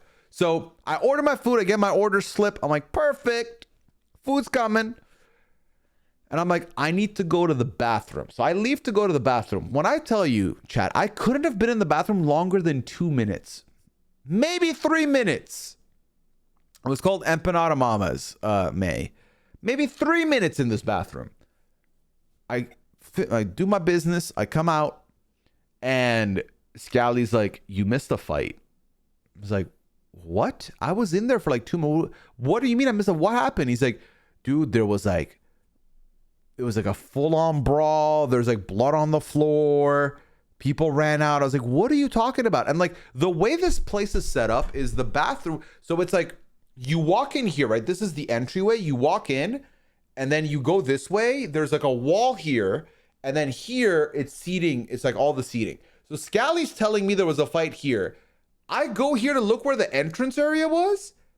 And there's a pool of blood on the floor. And there's a person on the floor. And like, there was like 9 people here when I went to the bathroom. There's 1 person here now. So I missed a full-on brawl while I'd gone to the bathroom. Honestly, thankfully, because I do not want to have been witnessing any of that shit. Take care, man. Hands, have a good night. Take care. It was good meeting you too. I hope you have a safe trip home. So yeah, now the police are showing up. This person like is gone. Like the guy that was there left quickly, but I was like, what the fuck? And now it's just me and Scally and these 2 women who are sitting at the bar to the right of it. Everyone else is gone. No. We took an Uber and left because, love, this is not RHAP anybody. We're far away from where any of the stuff was. We're like in a whole different section now. A whole different area. But fight that I missed aside, we get our empanadas. And when I tell you, this in my neighborhood does get crazy very randomly. Yeah, I have not been, because like I used to work at a bagel shop overnights. Y'all know this. And things get rough at that time of night. But not on a Wednesday night. Typically maybe like a Friday or Saturday, but never a Wednesday. Shout out to Scally for this recommendation because empanadas may have shot up on my list for drunk food. It hit the fucking spot. It was so good. I have never eaten in silence like this. Like just, you know that like silence where both you and the other person know the food's hitting and you do not need to have a conversation really. I feel like for the first empanada, I didn't talk to Scally at all. Or maybe I did and I don't remember. I just remember being in heaven. I just walked around the corner of the restaurant like it was none of my business. Honestly, I would do the same. I would be like, I am not going to stand here. Absolutely not. It takes one bad apple empanada mamas is the truth. It used to be a tiny spot and it got so big they thought the restaurant next door. They bought the restaurant next door and combined the space. Oh, I love that. But yeah, it was so good. So I tried the buffalo chicken. Scally didn't lie about that one. The cheeseburger one was okay, decent. The cheesesteak one was good. Now, if I could change one thing, and I'm sorry for all the food talk chat, because I know it's getting you hungry, it's getting me hungry. I would have changed the cheeseburger one for a mac and cheese one, just to see what the mac and cheese one tasted like. But I recommend this spot. This was so good. So good. Great choice. So we eat, we pile into an Uber, we get back to the Airbnb, and I zonked out so quickly. I passed out. I woke up to Liana getting ready to leave because she still had to go to work the next day. So, hey, Muscle Milk in the building. Dwight, thank Thank you for the 19-month friend. Hope you're doing well, Dwight. I just hit him with a story time. Look, Dwight, here's a photo of me and you. Look, wait. Look at us all happy. You hanging out with your best friend Pooya. Look at this. My guy. Hope you're having a good night, man. So I like woke up a little bit. Oh yeah, send me that photo. I got you, man. 1 second. I'm gonna do it right now because I may forget. Do I have your numbers? Let me see. You know, one of my toxic traits is that I'll forget to. Oh my god. Okay. So I can't show you this because I haven't added his number. But 3 a.m. This is when Dwight and people started entering the pizza spot. I remember sitting there with my pizza, and my toxic trait is that I'll have friends numbers and I'll not add them to my contacts. Not because I'm like, oh, you've not like passed the test or whatever, because I forget to and I'm lazy. So I'm drunk. Dwight's in line waiting to get food. And I'm just sitting there with my pizza, and I just remember, and now I'm like looking at it because I went to send you the photo. I scrolled through my text to find which non-saved number is Dwight, and I just texted the words muscle milk to him while he was in queue for pizza. I remember this because I saw him get the text and immediately turn to me and stare me down. We have fun. We have fun out here. Just show his number, no big deal. I mean, there we go. Sent. All right. How do I remember who it is though? Based on the context, text implied. Yeah, based on what the text say. Based on what the text say. And also it helped that because Dwight and I swapped numbers and then we did a couple phone calls instead of texting. But the one when I gave Dwight my number initially, he texted me, "This is Dwight," and we don't text often. So when I went to send him a text, the first text I saw was, "This is Dwight." I was like, perfect. Nailed it. Yeah, exactly. See, exactly. Our only method, this is Dwight, because we've done phone calls and then we DM usually when we're talking. Otherwise, so I like vaguely remember opening my eyes in bed Thursday morning, and Liana's getting ready to leave, and I now we have muscle milk exactly, and Liana's getting ready to leave, and like my hand hurts, like not. That's misleading. My hand's sore. So I'm like, And then Liana like squeezed on my hand, which was nice. And I was like, "Are you okay?" She's like, "I'm feeling better." I was like, "Good." And then I was like, "Keep me posted on your trip home." She's like, "Okay." So she leaves, she goes. And I'm like, this is like 9:30. I'm like laying down in bed and I'm supremely hungover. Not in like I'm like feeling like shit. I'm fine. I'm just like tired. You know, like I got that fatigue hungover going on. So I muster the courage to get out of bed. I go get a coffee. And I just stood outside in the sun a little bit. Just hanging out, getting the coffee. And then I go back upstairs and Scally's still asleep. Beth is still asleep. I was like, you know what? I don't want to wake them up. Because this is the day where like now there's no plans, you know, like no one's got any obligations. I'm not trying to like wake anybody up to do some shit. I was like, you know what? I think I should go home. So I quietly got ready, put my stuff away, packed, and then made my way to the subway, made my way home. I was back home by like 3:00. Any Scally pictures?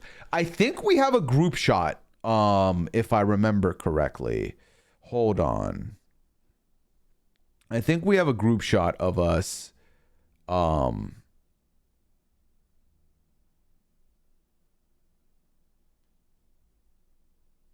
Yeah, that Kevin Jacobs took.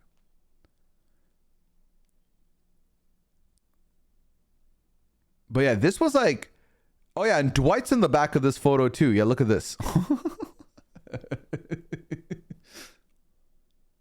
It's a good squad photo. But like my favorite is Dwight's Look at Dwight. Look how happy he is to hang out with us. He's like, I'm out on a school night, no curfew. They said I could stay out late. I'm hanging out. Look at him living his best life. But yeah. So I left. I got home by like 3. And what, sir? Dwight, remember the insanity that was Omer implying that he looks younger than me? Do you remember this? Do you remember this on Tuesday? Got me while my eyes were looking normal. That's the thing. Was that drunk Pooya? No. This was Tuesday. This was the drunkest photo of me is this one with Dwight. That was taken at, let me see the timestamp on this thing. Yeah, this was at 2 a.m.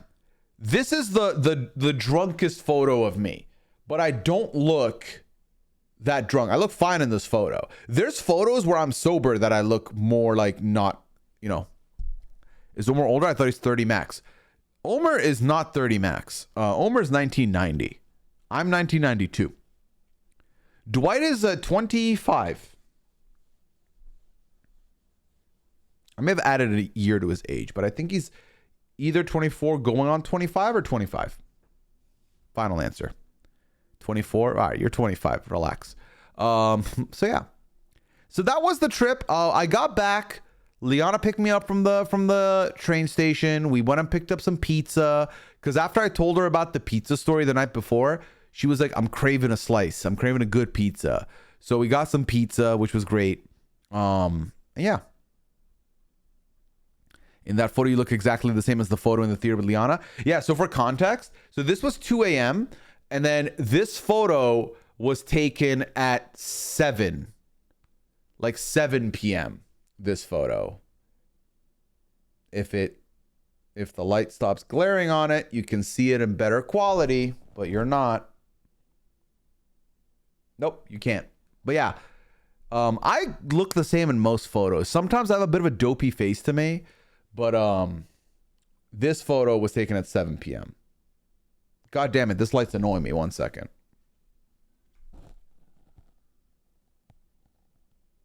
I don't know why I thought that make it better. It made it worse. Anyway, you get the drill. Okay. Dwight is baby boy. Yes. Certified baby. But yeah. All in all, it was a good night, great event. I had a good time. But that was the long and short of it. I think this trip compared to some of the other ones was a lot quicker, and I think a lot of it has to do with the fact that I got in late Tuesday night. I left early Thursday. So I was really in and out of the city in a day and a half. Typically with these RHAP events, I'm there until like Friday. So it's the longer trip. So yeah. Why are babies jacked these days? Why baby Andy swole? Listen, they figured it out. They figured out the formula. They're putting in work. I would put in when I was their age, I was putting in sandwiches. They're putting in work. Did y'all see my tweet on Tuesday, chat? I was very proud of this. Actually, I did 2 tweets the total of time I was in on this trip. I was proud of both of them for different reasons. So this was the tweet I did on the train ride to New York.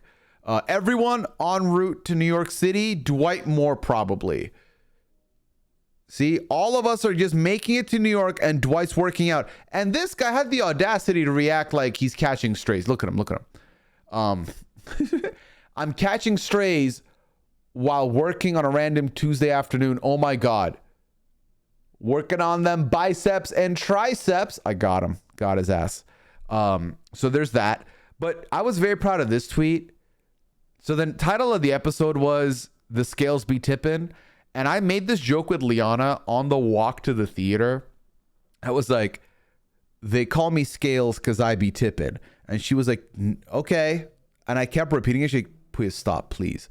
And then she watched me put it in my, put the tweet in as as Genevieve says it on the episode. She saw me start tweeting it. She's like, Pooya, stop. I was like, it's funny. I like it. I'm proud of it. Let me be proud of myself. So I tweeted it out.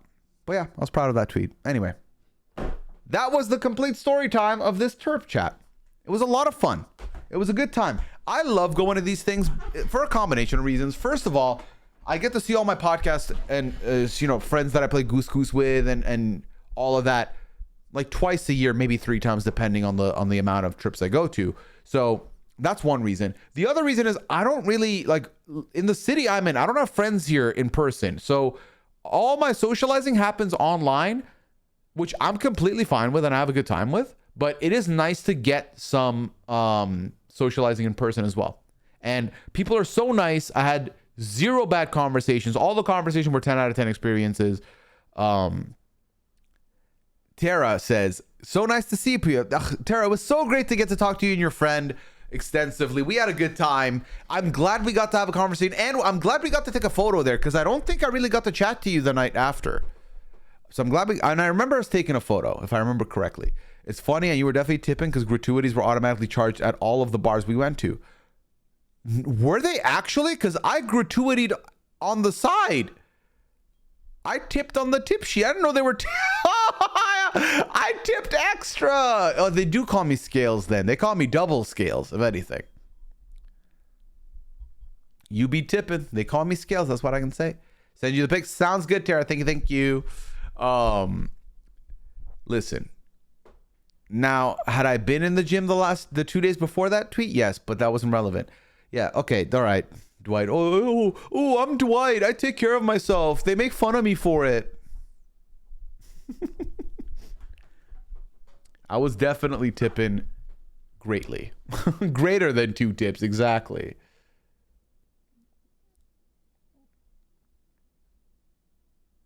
All right.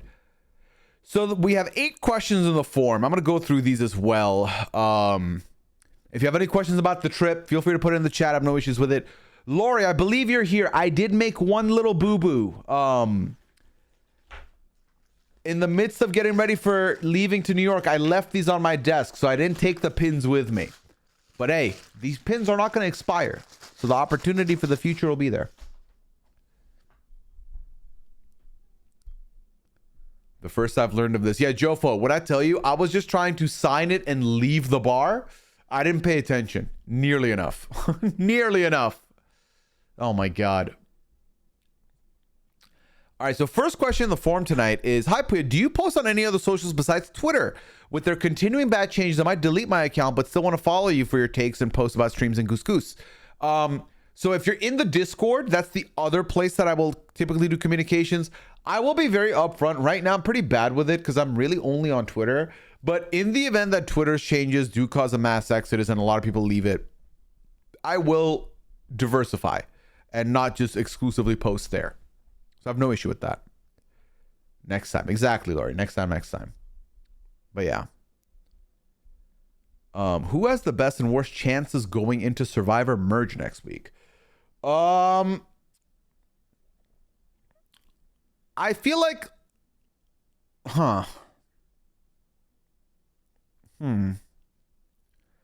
That's a tough one when everyone's going to get together for Mergatory. But I don't love the odds of... Because... Let's see. So... Remind me, Kyle still doesn't have a vote, right? Because it'll be the first tribal he's going to. He won't have a vote if he's there. So that's one. That's bad.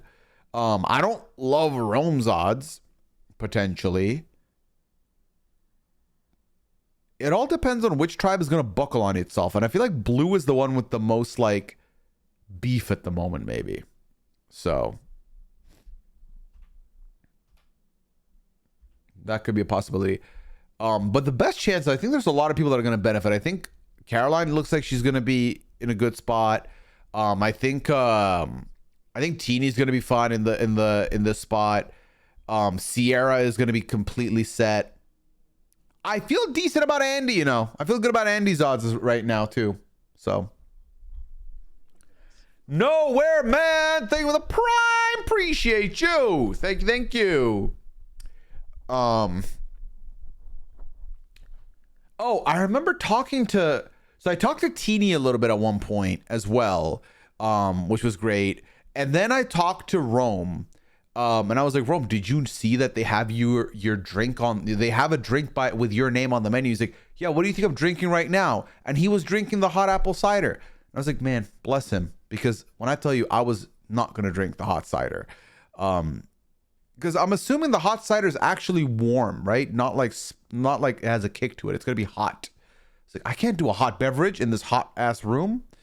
So I was never gonna do that. But yeah, I got to talk to him briefly as well. Very briefly though, might add. I think it was in passing. But yeah. No more, man. Thank you for the 11 month. Appreciate it. All right. Next question is. Ooh.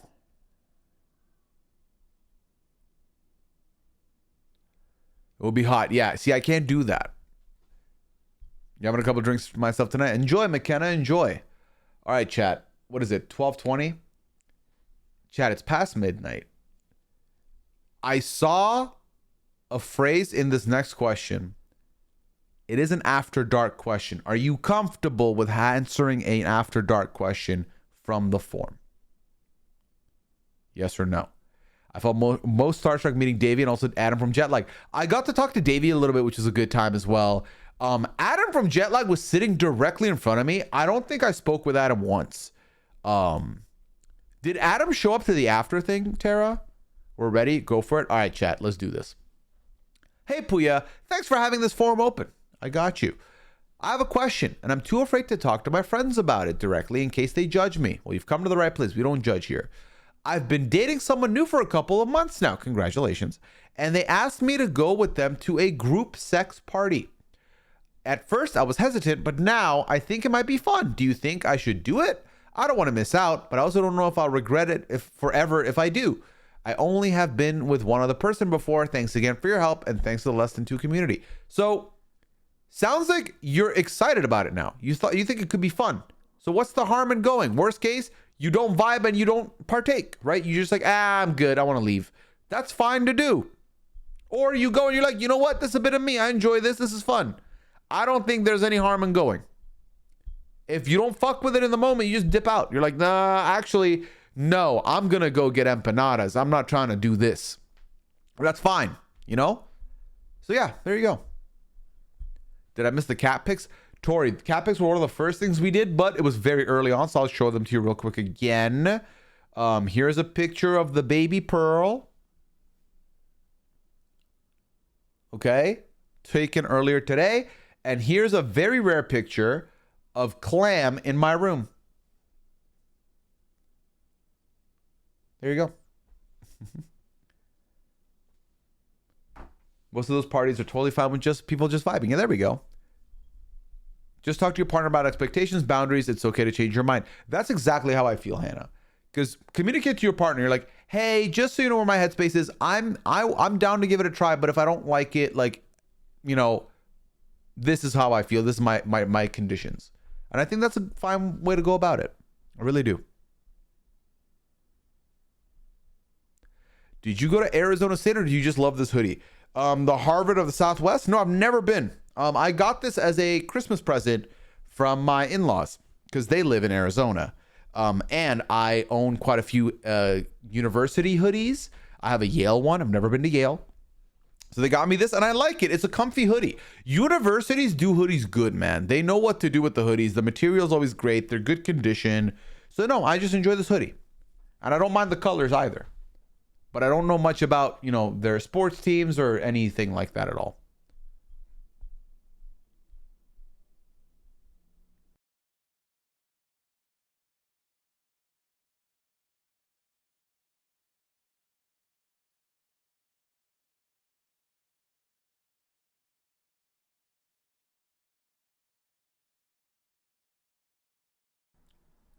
All right.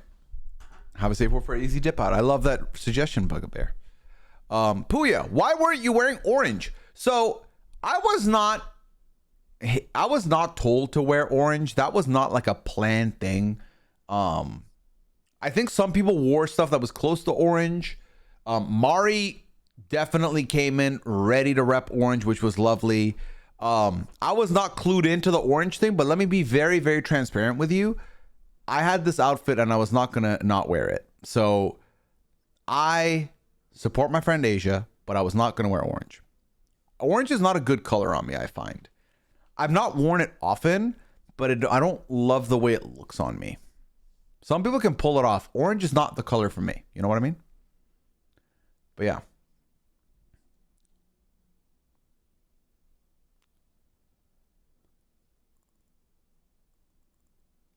I have not watched the chicken shop date, question asker.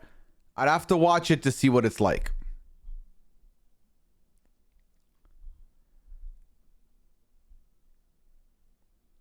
There is my orange in support. There we go. A little Dorito action.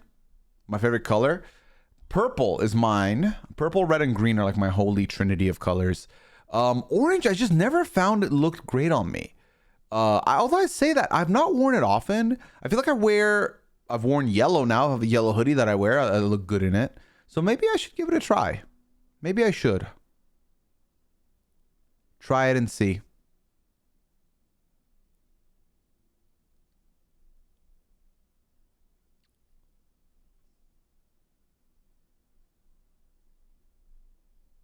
Red is bad on me. Oh no. Yeah, I love the color red. So I was battling with the idea for my outfit on Wednesday. I was battling with the idea of whether or not I should do zip up or like the black sweater and red t-shirt or like a black t-shirt. And ultimately with the chain, black on black was the move for sure. But red was the other option. Ultimately backed out of red. I like all the colors, says DH. I just got into green, but mostly sage and olive green. Yeah, I grew up, red was my favorite color as a kid. Then green got added in later, and then purple kind of took over, both of them, and like ranked up for me.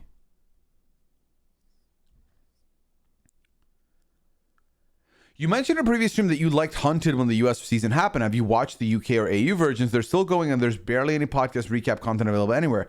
I love the show, but none of my friends watch it, and the lack of coverage everywhere leaves me with a lot of thoughts and feelings about it bottled up. I've never sought out the UK or AU versions of Hunted, but I feel like that could be a fun show to watch with Liana. But yeah, I've never thought to check it out after. You know what I mean? I'm a nurse, so I have every color scrubs. Damn, you got the variety going. I'm definitely a pink girly. Clothing wise, I wear a lot of pink, blue, and green. I have a pink hood. Pink looks good on me. I like the color pink on me. I feel like orange is like one of the rare colors that I just don't feel like fits me. Maybe I should get an orange hoodie and figure it out. Maybe. Potentially. Because I've got like a deep pink and I've got like a light pink. And both look good on me. And yellow looks decent. I feel like orange and red looks decent. So orange has to look good by default. I don't know. Maybe I was wearing the wrong orange outfit. I don't know. I don't know. Who that you met for the first time surprised you in a good or bad way? Surprised me in a good or bad way. Well, the conversation I had with Saul was really good. Like, to the point where, like, I felt like the conversation could have just ended surface level. It didn't. It was deeper, which was great. I felt like the Sabaya conversation was extremely good. I'll be honest, and I know this is a boring answer. I did not have a bad interaction. I said this. I've had bad interactions in the past, for sure. I did not have a bad interaction. Every patron I met was great. The less than 2 crew folks I met were great. Like, I had no bad combos there. No bad combos with any of the survivors or any of the Big Brother people. Like, nobody. All the other conversation went really well. So yeah, no complaints on my end. But those were some of the ones that surprised me. Mayhaps. I'm a late adopter to Survivor and Big Brother. Just started watching during David and Goliath. Cool. I've been listening to RGB ever since, but I've always had an embarrassing question. What is the meaning behind Shannon's Chizzy points? Like, what the fuck is a Chizzy and why is it called that? So the Chizzy points is very near and dear to my heart, question asker, because it's Matt Chisholm was the host for Survivor New Zealand. And that is the origin of the Chizzy points. Think of how there's the fishy for RHA for the know-it-alls with Steven. The Chizzy points are to do with Matt Chisholm. And he's lovely. Did I meet Emily? Not only did I meet Emily, I got to have an extensive conversation with Emily, which was great. I got to talk to her about the Blood on the Clock Tower game, and some other stuff. I mentioned this earlier. We talked about our what's it called? We talked about our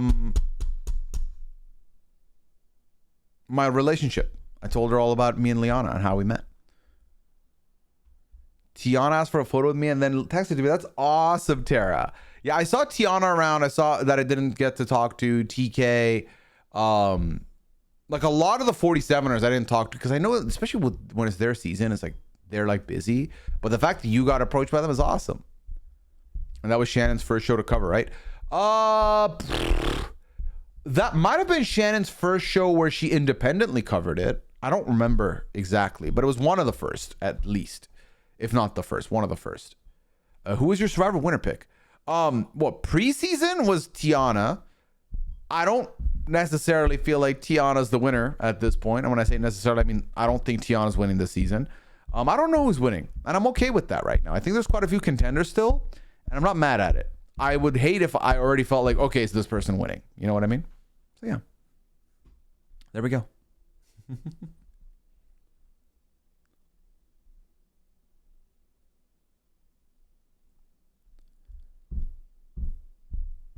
Isaiah says stands for Sierra. Isaiah, man, it was great seeing you two at the event. Did you make it to work the next day okay?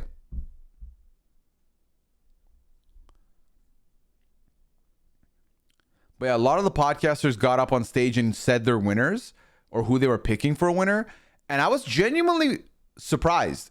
We got a lot of variety of names. It wasn't like the same three people were being named. Like I heard a good variety of names up there. So, about to go to bed myself, just lurking beforehand. Appreciate you stopping by, Isaiah. Have a good night, man. Take care. All right, chat. I'm fully caught up with the questions now. The form is now complete. I know some people earlier were asking Big Brother, if you want to talk Big Brother. So that's a situation we can have.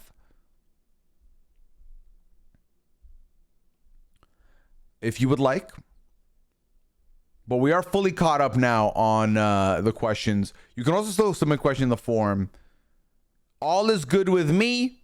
Otherwise, we will switch over to marbles. Get some marbles going before the night ends. Wow, Scally, you tried to come in rogue, huh? Exclamation advice. Exclamation advice for the forum.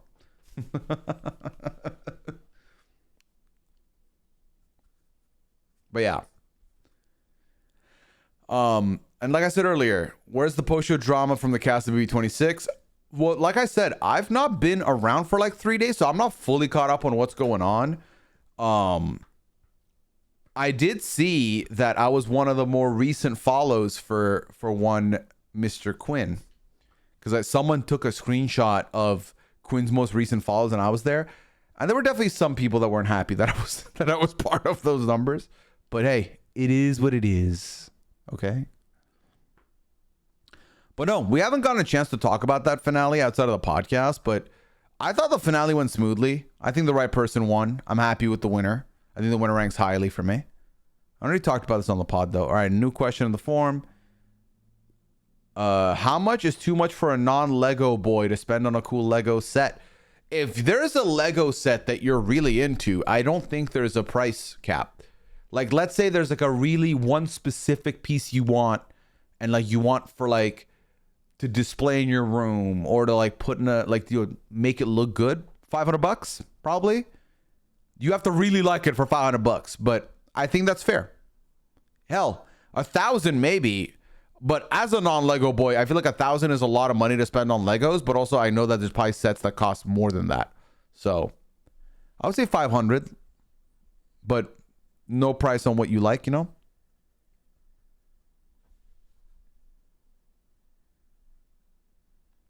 Legos are so expensive. They really are. So chat, my plan currently, I know it's like later in the stream, but right now the plan is still, we will have Goose Goose on Sunday. I have not finished my invites. But I will be running it no matter the size, because we did miss last week, and this upcoming week is an interesting one for me. I'll speak about it in a second. But Tuesday, I hope you're free, chat. And feel free to correct me if there is something going on Tuesday that I'm counter programming. I would like to play Spooky Game on Tuesday. That's right. We're bringing Spooky Stream back on Tuesday. We're going to be playing House of Ashes. Or at least starting it. We'll see how far I get before I back out and say, no, I quit. But we're starting it. I purchased it last year with the expectation to play it. We're trying it. Tuesday evening, yeah. Let's say 8 p.m. How's that sound? Does 8 p.m. work for you, chat? The things I thought Pooya ate spooky. The things I do for chat, I'm going to do it. I'm going to try.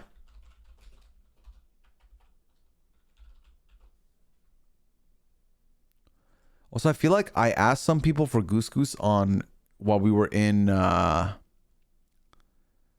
New York, but I don't remember if I did. Now I got to re-ask, and it might be embarrassing because I might get. I already said yes, but hey, got to make sure. I got to make sure. Okay, my bad. I may have forgotten. My bad. In the midst of everything happening, you can't. You know, it's all chill.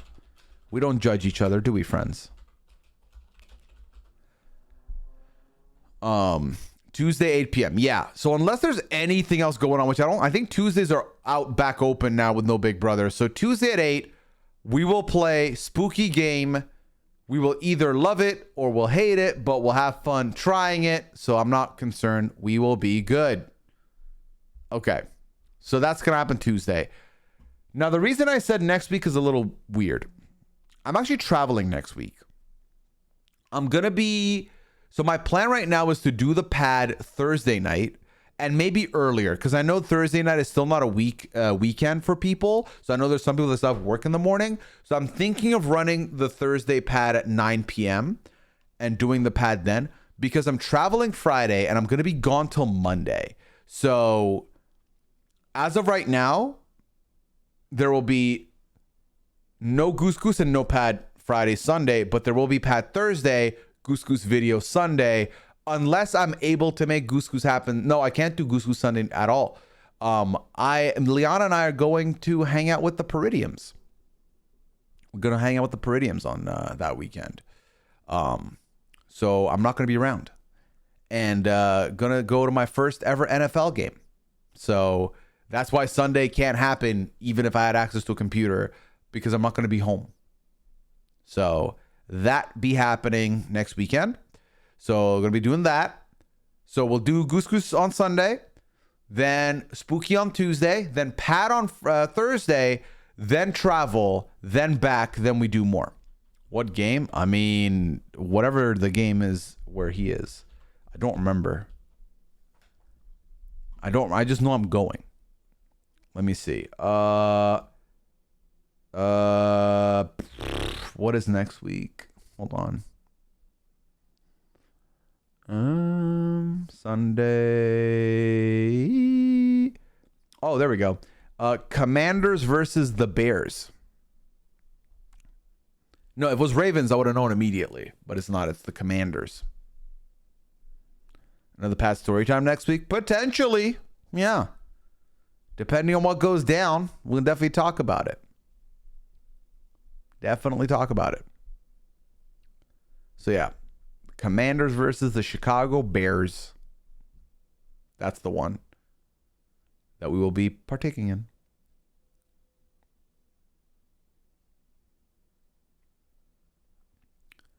This BB26 post game has been kind of boring. When you say you're is boring, 1 verse 2 from the last draft. Ooh. Is it boring because there's been not a lot of drama, or like what makes it boring, Tomster, for you? And it's coming from someone who just is genuinely asking and doesn't know. So you tell me, because I'm not quite sure. Not as much drama. It doesn't shock me. Like, you know, we ended the season with everyone kind of being happy. You know what I mean? Everyone like kind of celebrating things, which is fine. We like that. We like that people are happy, you know? So.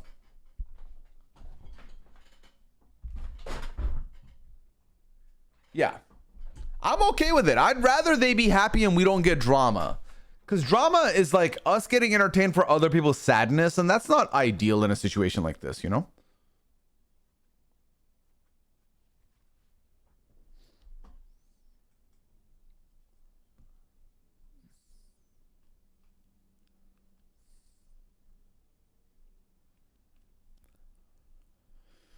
All right. Chat. I am shutting down the form. And let's pivot over to, would you like some marbles tonight? Let me see the marble emotes if you would like some marbles for the night. Oh my God, the death threats to their families is terrible. People need to chill. Oh, if people are doing death threats, they definitely need to calm down. Because that is not needed or necessary at all. At all.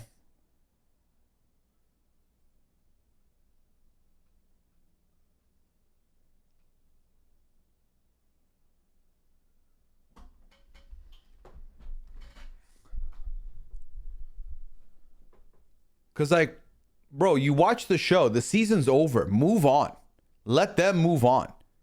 Or celebrate them. No need for this toxic nonsense, you know?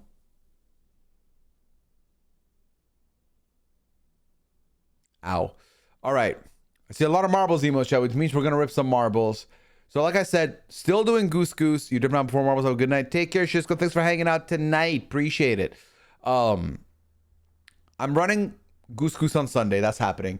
I did get the invite. Shout out to my guy Dwight for Blood on the Clock Tower. I have not replied to him yet, so if he is still lurking, Dwight, I'm a huge maybe, my friend. I have a busy day ahead of me. I also have a podcast that I have to record, which I fucking forgot to get back to the person who asked me. I feel so bad.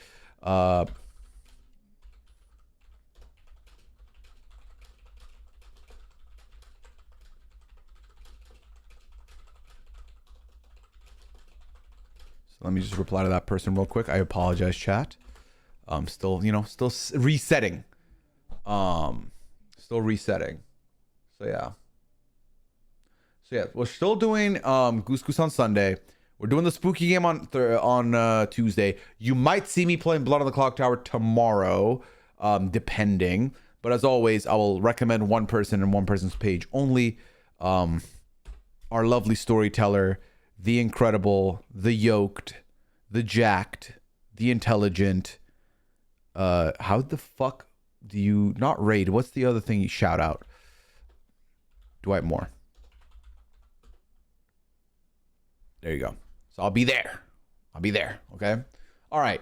Now let's play some marbles because we didn't get to. We did it last week. We didn't get to do it yet tonight. So let's get that going right meow.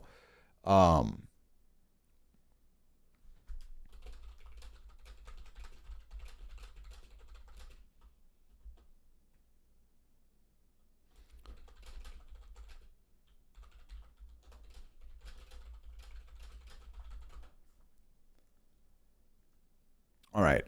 So this is some marbles. We'll do a cheeky fiver tonight, I think. A little quieter, or smaller of a marbles event. But we will dish out 3 VIPs for the top 3, and we will dish out 1 VIP for last place with 5 races completed, and we'll do a random one thanks to Google for a total of 5 VIP badges. The math did math there.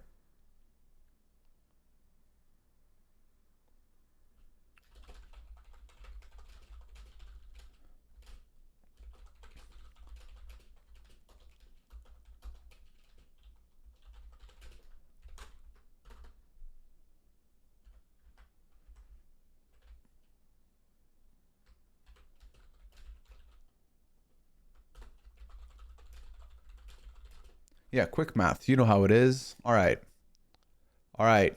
And also, in case anyone is going to leave for marbles may not be a bit of you. I completely get it. I hope you had fun with the story time tonight. Story time did take a bulk of the stream, but it was a fun trip, and I wanted to share that with y'all. So I hope you had a good time there.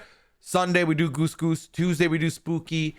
Thursday next week we do the pad. That's 3 streams coming your way in the next week. So you have content there. I'm still doing the Traders Pod. I'm still doing the Masked Singer Pod.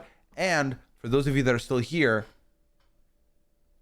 maybe a podcast some of you have been asking about is coming back. I don't know. Okay. All right. And 90 day, of course, 90 day. Hey, Kim, I'm happy to hear that. I'm happy to hear that. Thank you, Tom. All right, let's do this. Grand Prix. Oh, yeah, you don't see this yet. Do you? Hold on, chat. There we go. All right. Boom, boom, boom. Storytelling at its finest. He is great at what he does. Actually, I thought you were talking about Dwight and Blood on the Clock Tower. You mean me? I'm good at storytelling. The story times like this. Yes. Doing storytelling on Blood on the Clock Tower. I don't think I'm the best guy, but I try. You know. I give it the old shot. All right.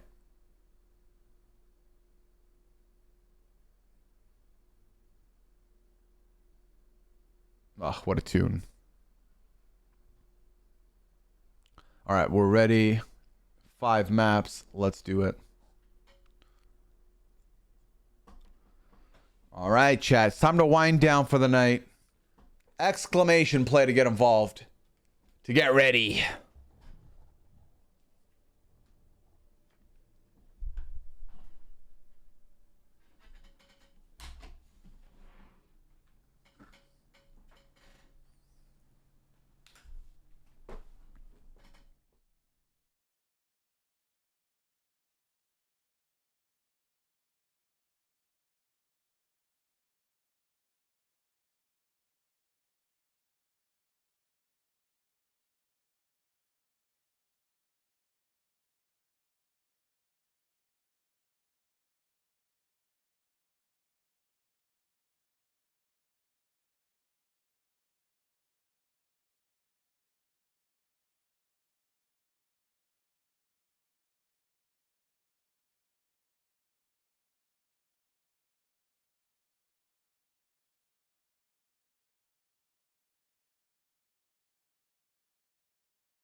Enjoy your book, Softy. Okay, wager. Liv, are you here? Knock, knock. Who's there? It's Liv. Is Liv in the building? Is Liv in the building? And Scally, you want to do a wager tonight? You want to do a who beats who, Scally or Pooya, or no pressure? You're here. Liv, can you set up the wait? Let me see what Scally says here. He might not. If he doesn't answer in the next like 30 seconds, he might be what wager? Okay, there we go. Okay. So I think it should just be the predictions wager, like who does better, Team Pooya, Team Scally, and people put their marble, like their brownie points on it. Alternatively, oh, you're cool with that? Cool. All right. And then maybe next week or for the next time, we can figure out a wager proper that we can do, and that'll be like a different stakes type of thing. All right, so we'll do that. All right, Liv, if you could please do the wager of who do you think will have a better finish, Pooya or Scally, and then whichever one of us ranks higher, that team wins. I think the scales be tipping. So Scally, what do you think of my tweet, my banger tweet that went mega viral? And by that I mean it did not, but I liked it. They call me Scales because I be tipping. I'm not gonna lie, that was just for me, but I'm happy with it. I love it. I'm proud of that one. It's like my baby.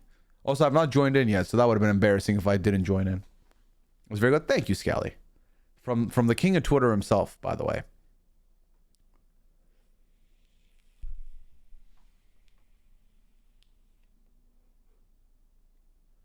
All right, the wager's now live, chat. If you want to get involved, if you want to put brownie points, who's winning, me or Scally? Bet accordingly.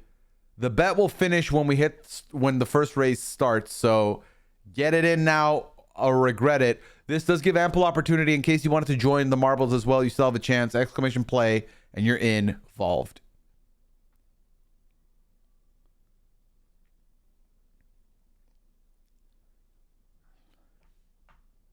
Got a huge wager from Kalita on my side. We got Joelly's the max bet right now on the Scally side of things.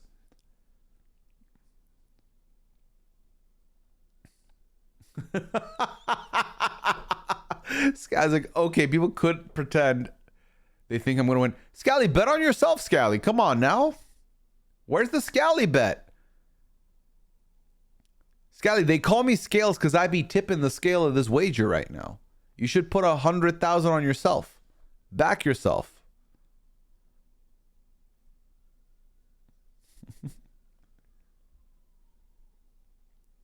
No offense. None taken, McKenna. You're good.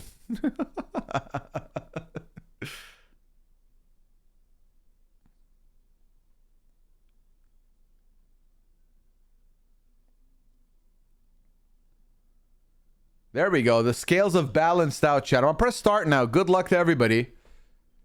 Let me find the good song first. Oh, a classic. We already talked about this the other week. Good luck, everybody.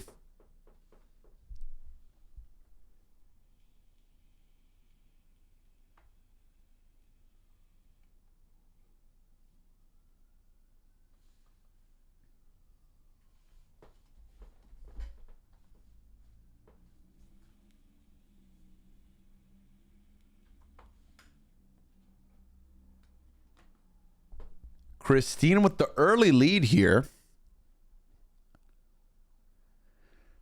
Kalita taking the lead over after being second place right behind Christine. Now in a very not a big lead. There's actually a lot of momentum here for Irie and Bates. Irie who takes the lead over.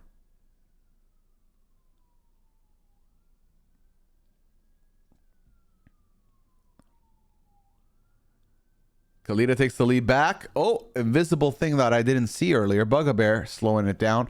Pixie Sticks in a little vehicle as well. Now in the lead. Kalita in second place, still solid. Shannon in third.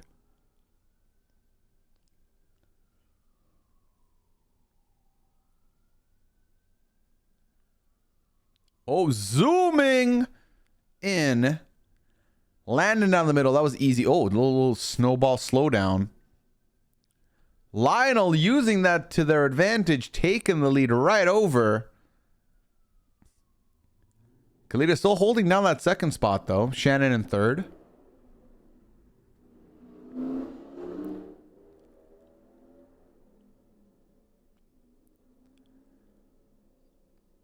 Oh, a little bit of an equalizer here, perhaps. What are those lasers getting shot? Shannon taking the lead over. T. Venus is out. Russ is out. Russ, who I think joined last year. Unfortunately, one of the first to get dumped. Flinzel next. Braden out. Shannon still in the top three now in first place. Ooh, going off the side is the move, as does DH. With the maneuvers here taking first place. The end is near. We can see the end sign over there.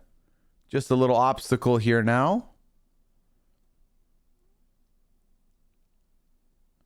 And the record could be broken. And the record is not broken.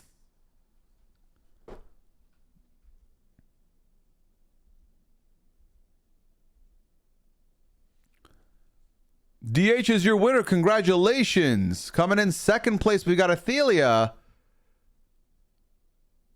Not yet. Locked in. Fruit Loops. Okay. McKinley. Tomster. Oh, Pooya in six. Jabina. Shudden. Wicked Tricks and Blue Daisies ending the top 10 here. Must have tripped. I think you did, Khalid, after being second and first the whole race.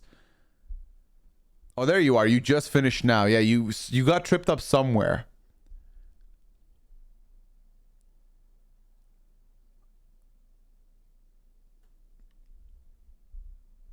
And hey, that streak is over, DH. You got your first dub. Congratulations.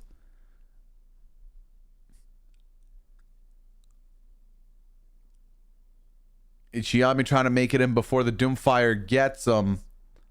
And I think, unfortunately, yeah. It was not to be. So let's look at these results. There you go. How many people doomfed here? Hold on. Well, quite a few people did doof. I'll scroll down slow so you can see where you landed.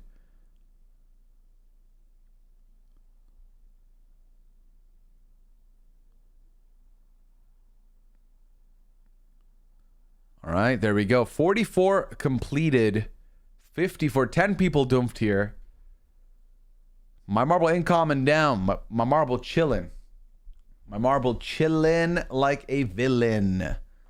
All right, exclamation play, squad, to get in. By the way, House of Villains, so far so good. I'm liking it. If you've not checked that out yet, I recommend it. And look at Scally's marble getting ahead of me. Rigged.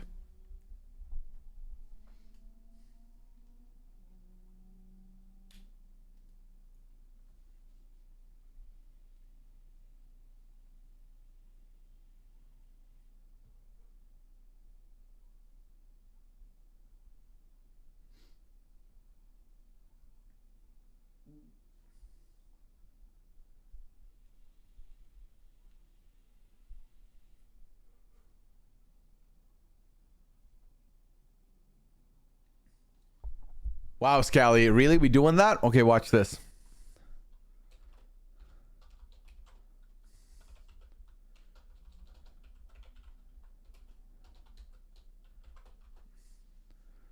All right, 2 can play that game. 2 can play that game, my friend. All right, let's get this going.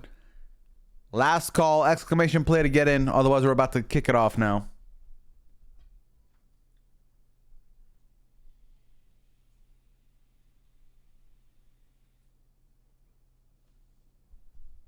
All right, good luck, everybody. Let's do it. The record on this map is 50 seconds. This could be a quick one, depending. It's called Discombobulating Twisty Cubes, which is a lot. So let's see how this plays out. All right.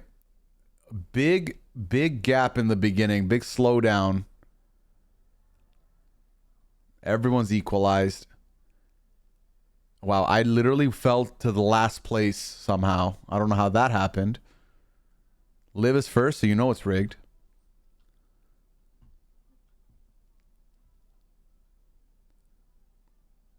This song reminds me of Maui. I can picture him singing this. All right, Kim Honeybadger in the lead. Kim, first person to congratulate the winner last race. Look at that paying off. That good karma coming in handy. All right, the new record is not broken, which means that that person got very lucky to get a 50-second race done here. Yeah, Liv getting a bit of a gap here. Not big enough, and equalizer. Oh, Liv with a good maneuver, but still gets slowed down there. Opening the door for someone else to take the lead over. And the leader is now Irie Days.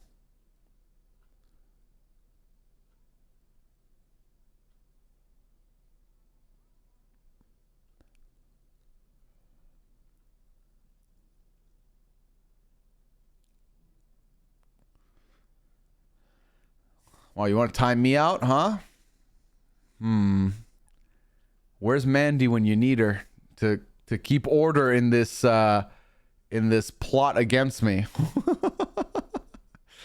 Irie keeping the lead. Devi in second place here. Liv has fallen out of the top. Sal's taking the lead. Okay, Money Badger in second place. Yeah, I don't know about that, Scally. I don't know about all that. Oh, I fucked up. Now I don't know who's in the lead. This is bad. Hold on. All right, we got Kim Honeybadger, I think, in the lead still. Or it looks like Steph may have taken the lead over. There we go. Kim is in the lead. Steph, Lori, Sal's here. Quite a few people there, but a bit of a gap forming now. How did that person win this in 50 seconds if we're 2 minutes later now? Ooh, Kim slows down, opening the door for Steph, but is there an equalizer? There is. Oh my God, Steph gets yeeted backwards. T. Venus is in the lead. Oh my God, this thing didn't follow. T. Venus in the lead. Opening the door for McKinley Spud to take over now.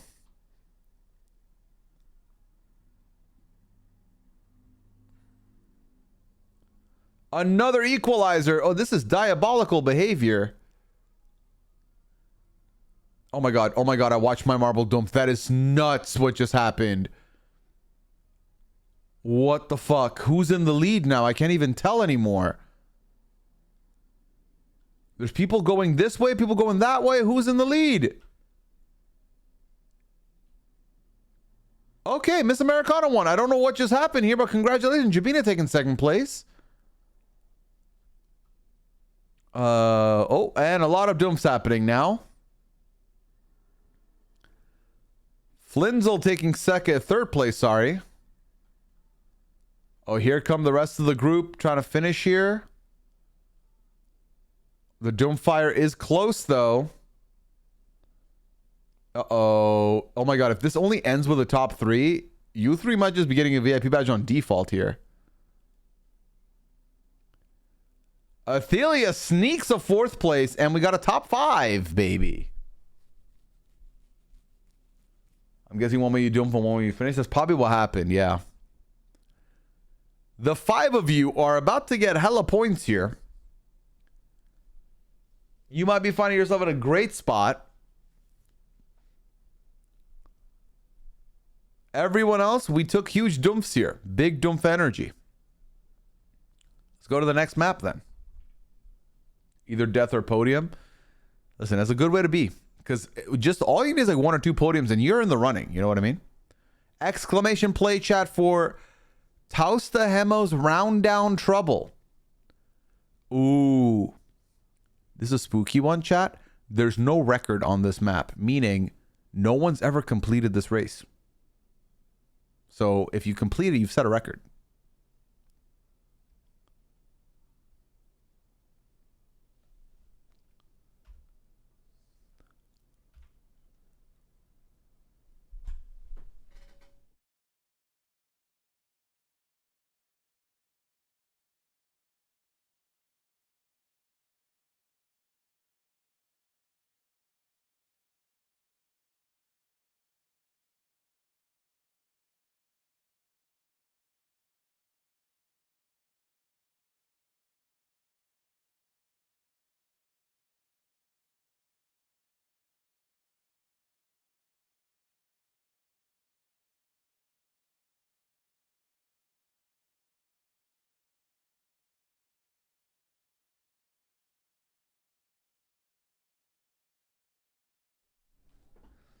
What is my Rose and Thorn of today? I don't know what that means, Tomster.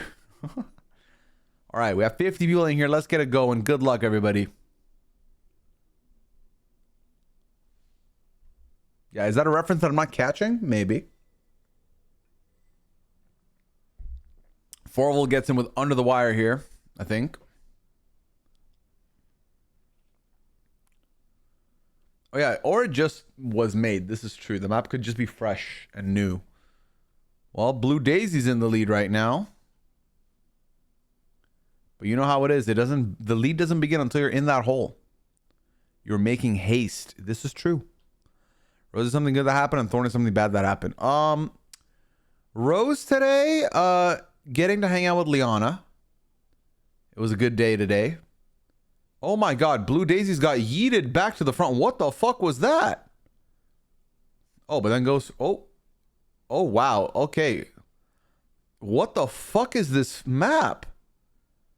No one can go in the middle? What is this? This is my Thorn right now. Khalida did make it through though. Oh, this map is trifling. Oh my God, what is this? Chalet sneaks into the next round. Oh my God, I know, bounces out. Oh my gosh, Chalet got doomed. Oh, if you get hit by those lasers, you get... Okay, all right, this seems ridiculous. Shannon is in the lead. Shannon's out. Okay, all right, this is one of them maps. Okay, no. This wasn't a new map. This is meant to not fail. You have to basically hit a perfect landing here, I think. Or you can't even... You have like... You need like hella momentum. T Venus gets the momentum.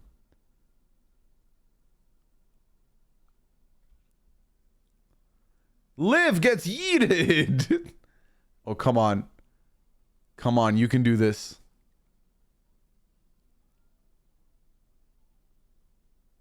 No! Oh my god. Wow. All right, T Venus. Enjoy your VIP badge that you will be keeping. Who you calling Chuckles, huh? Lori, you are the last hope to get involved here. No, okay, never mind. World record said T Venus, the only person in the history of this map to get it done.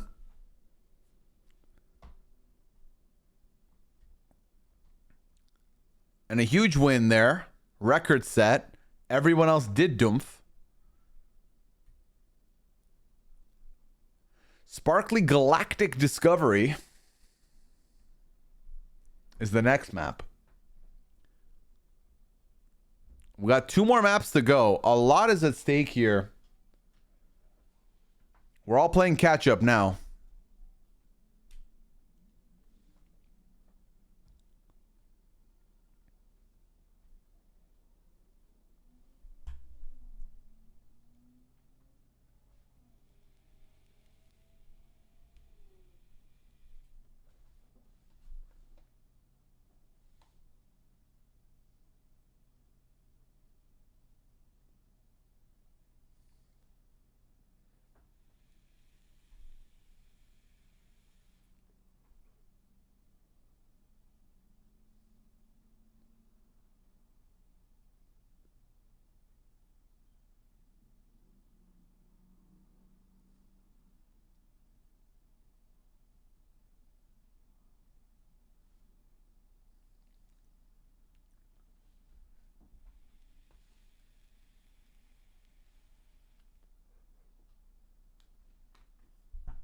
All right, let's do this. Last call. You made haste, Forval. You got in. Good luck, everybody. We all got second place. I like that. Oh my god, Scally almost didn't make it. No, he's already been here. He's trolling. Russ gets in under the wire, though. Did I join? I joined. Yeah, I joined. All right, first one down into this level is a bit of a 1v1. Okay. Steph makes it through. Forval makes haste and makes first place. Now the question is this a good first place or not? Or you're going to lose it immediately. Ofra has doomphed, unfortunately.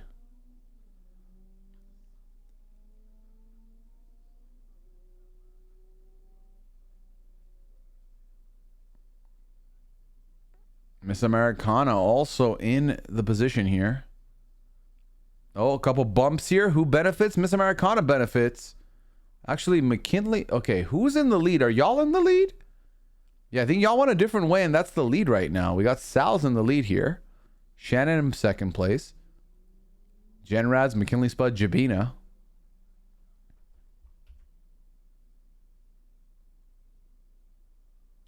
T Venus with a leap of faith that did not work out. You've yet to finish tonight? Heartbreaking. Heartbreaking, Kim. All right, this map's record is 4 minutes, so it is a longer map. Right now, McKinley has the lead.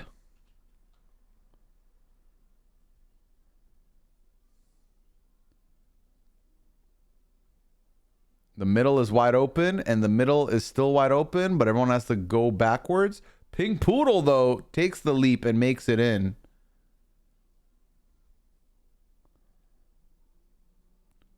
This is huge. Pink Poodle takes a 1-stage lead ahead of everyone else here.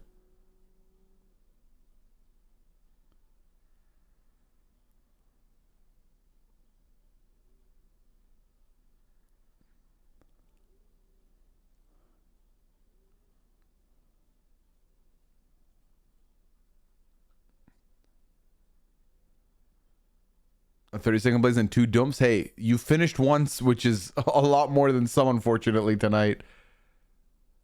Pink Poodle, slow but smooth here. As another group joins Pink Poodle now. Oh, Pink Poodle falls backwards, opening the door for Bates. No. Okay, who's ahead here?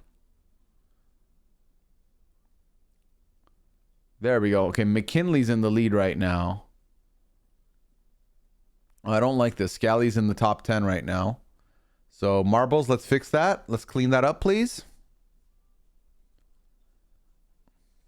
Oh, there's a plinko and a bunch of holes. Oh, this is intricate.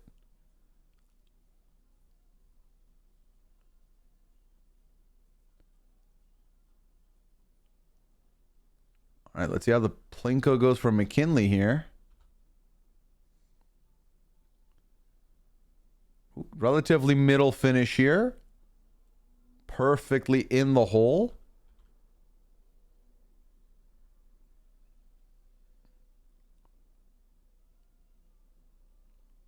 Oh, Pink Poodle makes it in first. But McKinley has the momentum.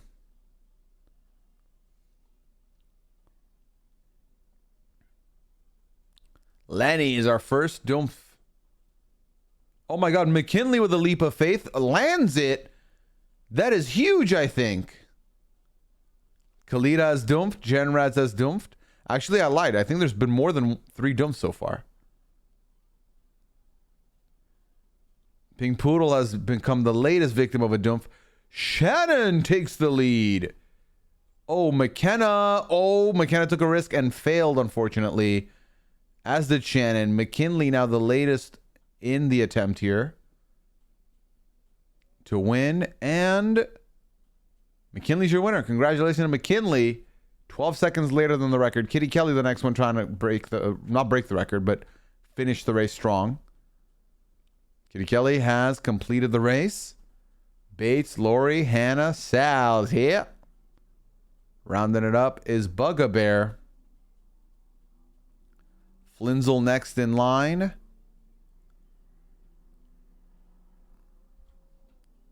We got Scally trying to get in that top 10. Very competitive spot right now.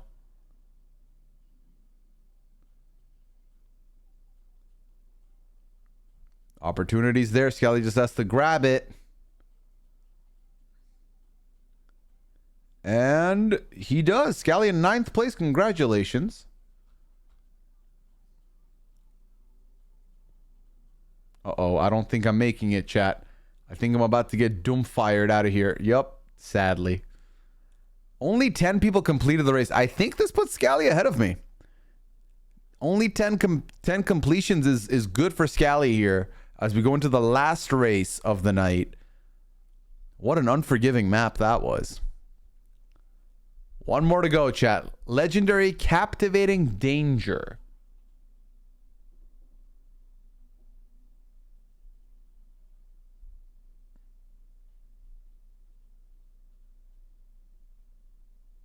Two-minute map is a shark.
All right, let's see if my internet survives this race.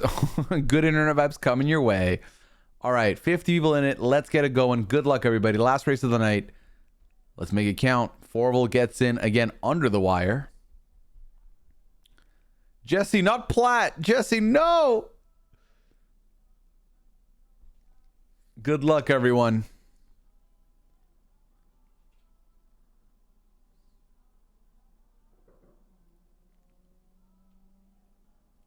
First one through. Mythical Jade.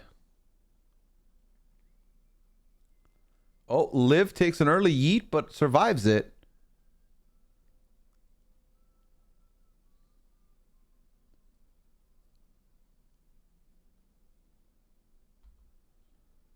T Venus and Christine in the early lead here, but there's quite a few people right there. This race is still wide open from where we're standing. Hey, Melissa, welcome in. Hope you've had a good night. Thank you for joining us. We had a good little story time tonight. Oh, that was quick. Okay. All right, I said it was an open race, but Christine's had this on lock from early. All right, and on on cue as I say that, Christine is in a bit of a stall here, but keeps the lead still. Granted, the gap has lessened.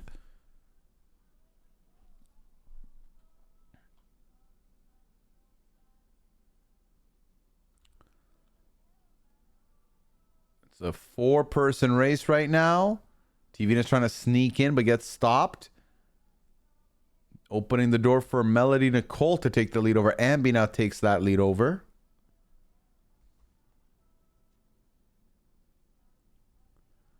Bit of a slowdown, but still open. Melody Nicole tries to go for it, but there is a huge equalizer here. Ooh, Lenny pushing Jordan into first place. Liv tried to sneak it and got punished. Jordan now in the lead. Can Jordan keep the lead? Jordan's to lose. Nice over there. Oh my god, the end is a platform that moves. Oh no. Oh no. Oh my god. Oh my god, Jordan barely makes it. Wow. Okay. Chalet makes it.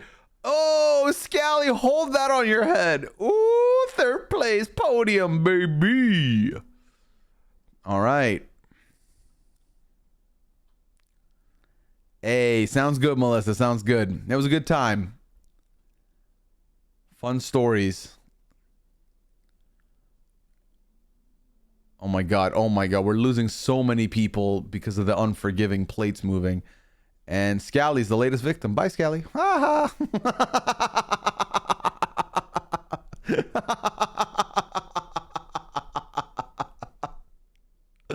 Woo!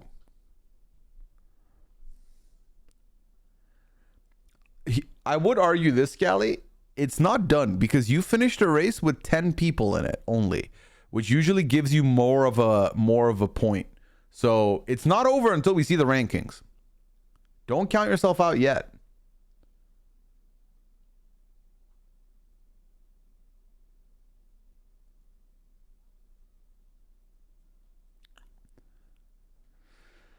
All right. So on that one, 20 people completed the race. Actually, more. I lied. 26 completed the race. About half the group doomed, unfortunately. But it's time to find out. Remember, top 3 gets a VIP badge if you are last place with 5 races done. So the worst place with 5 races done, you get a VIP badge, and then one of you will get it from the numbers. And then in addition, the wager is who ranked higher, me or Scally. So our top 3 with VIP badges are Miss Americana getting a VIP badge, 2nd place. McKinley Spud, and 1st place, Athelia. Congratulations are in order. Athelia finished high in quite a few without a win, getting it done. All right. Let's dish out the VIPs. Give me 2 seconds here. I finished 17th. That's good enough to win. Oh my god, Scally, I beat you by 1 place. Scally, I beat you by 1 placement. Wow. 10 points. That was it. If I did not finish like top 4 there, I would have finished underneath. That's nuts. What a finish. What a not tie. Not tie. I'm just trying to make sure the spellings are good here. McKinley Spud.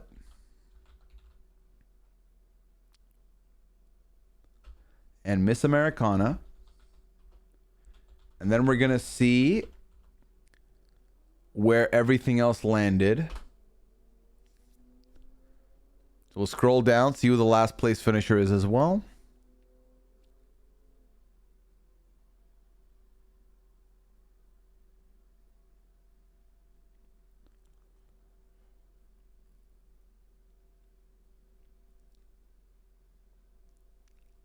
The only thing you were robbed of was a more embarrassing finish, Scally.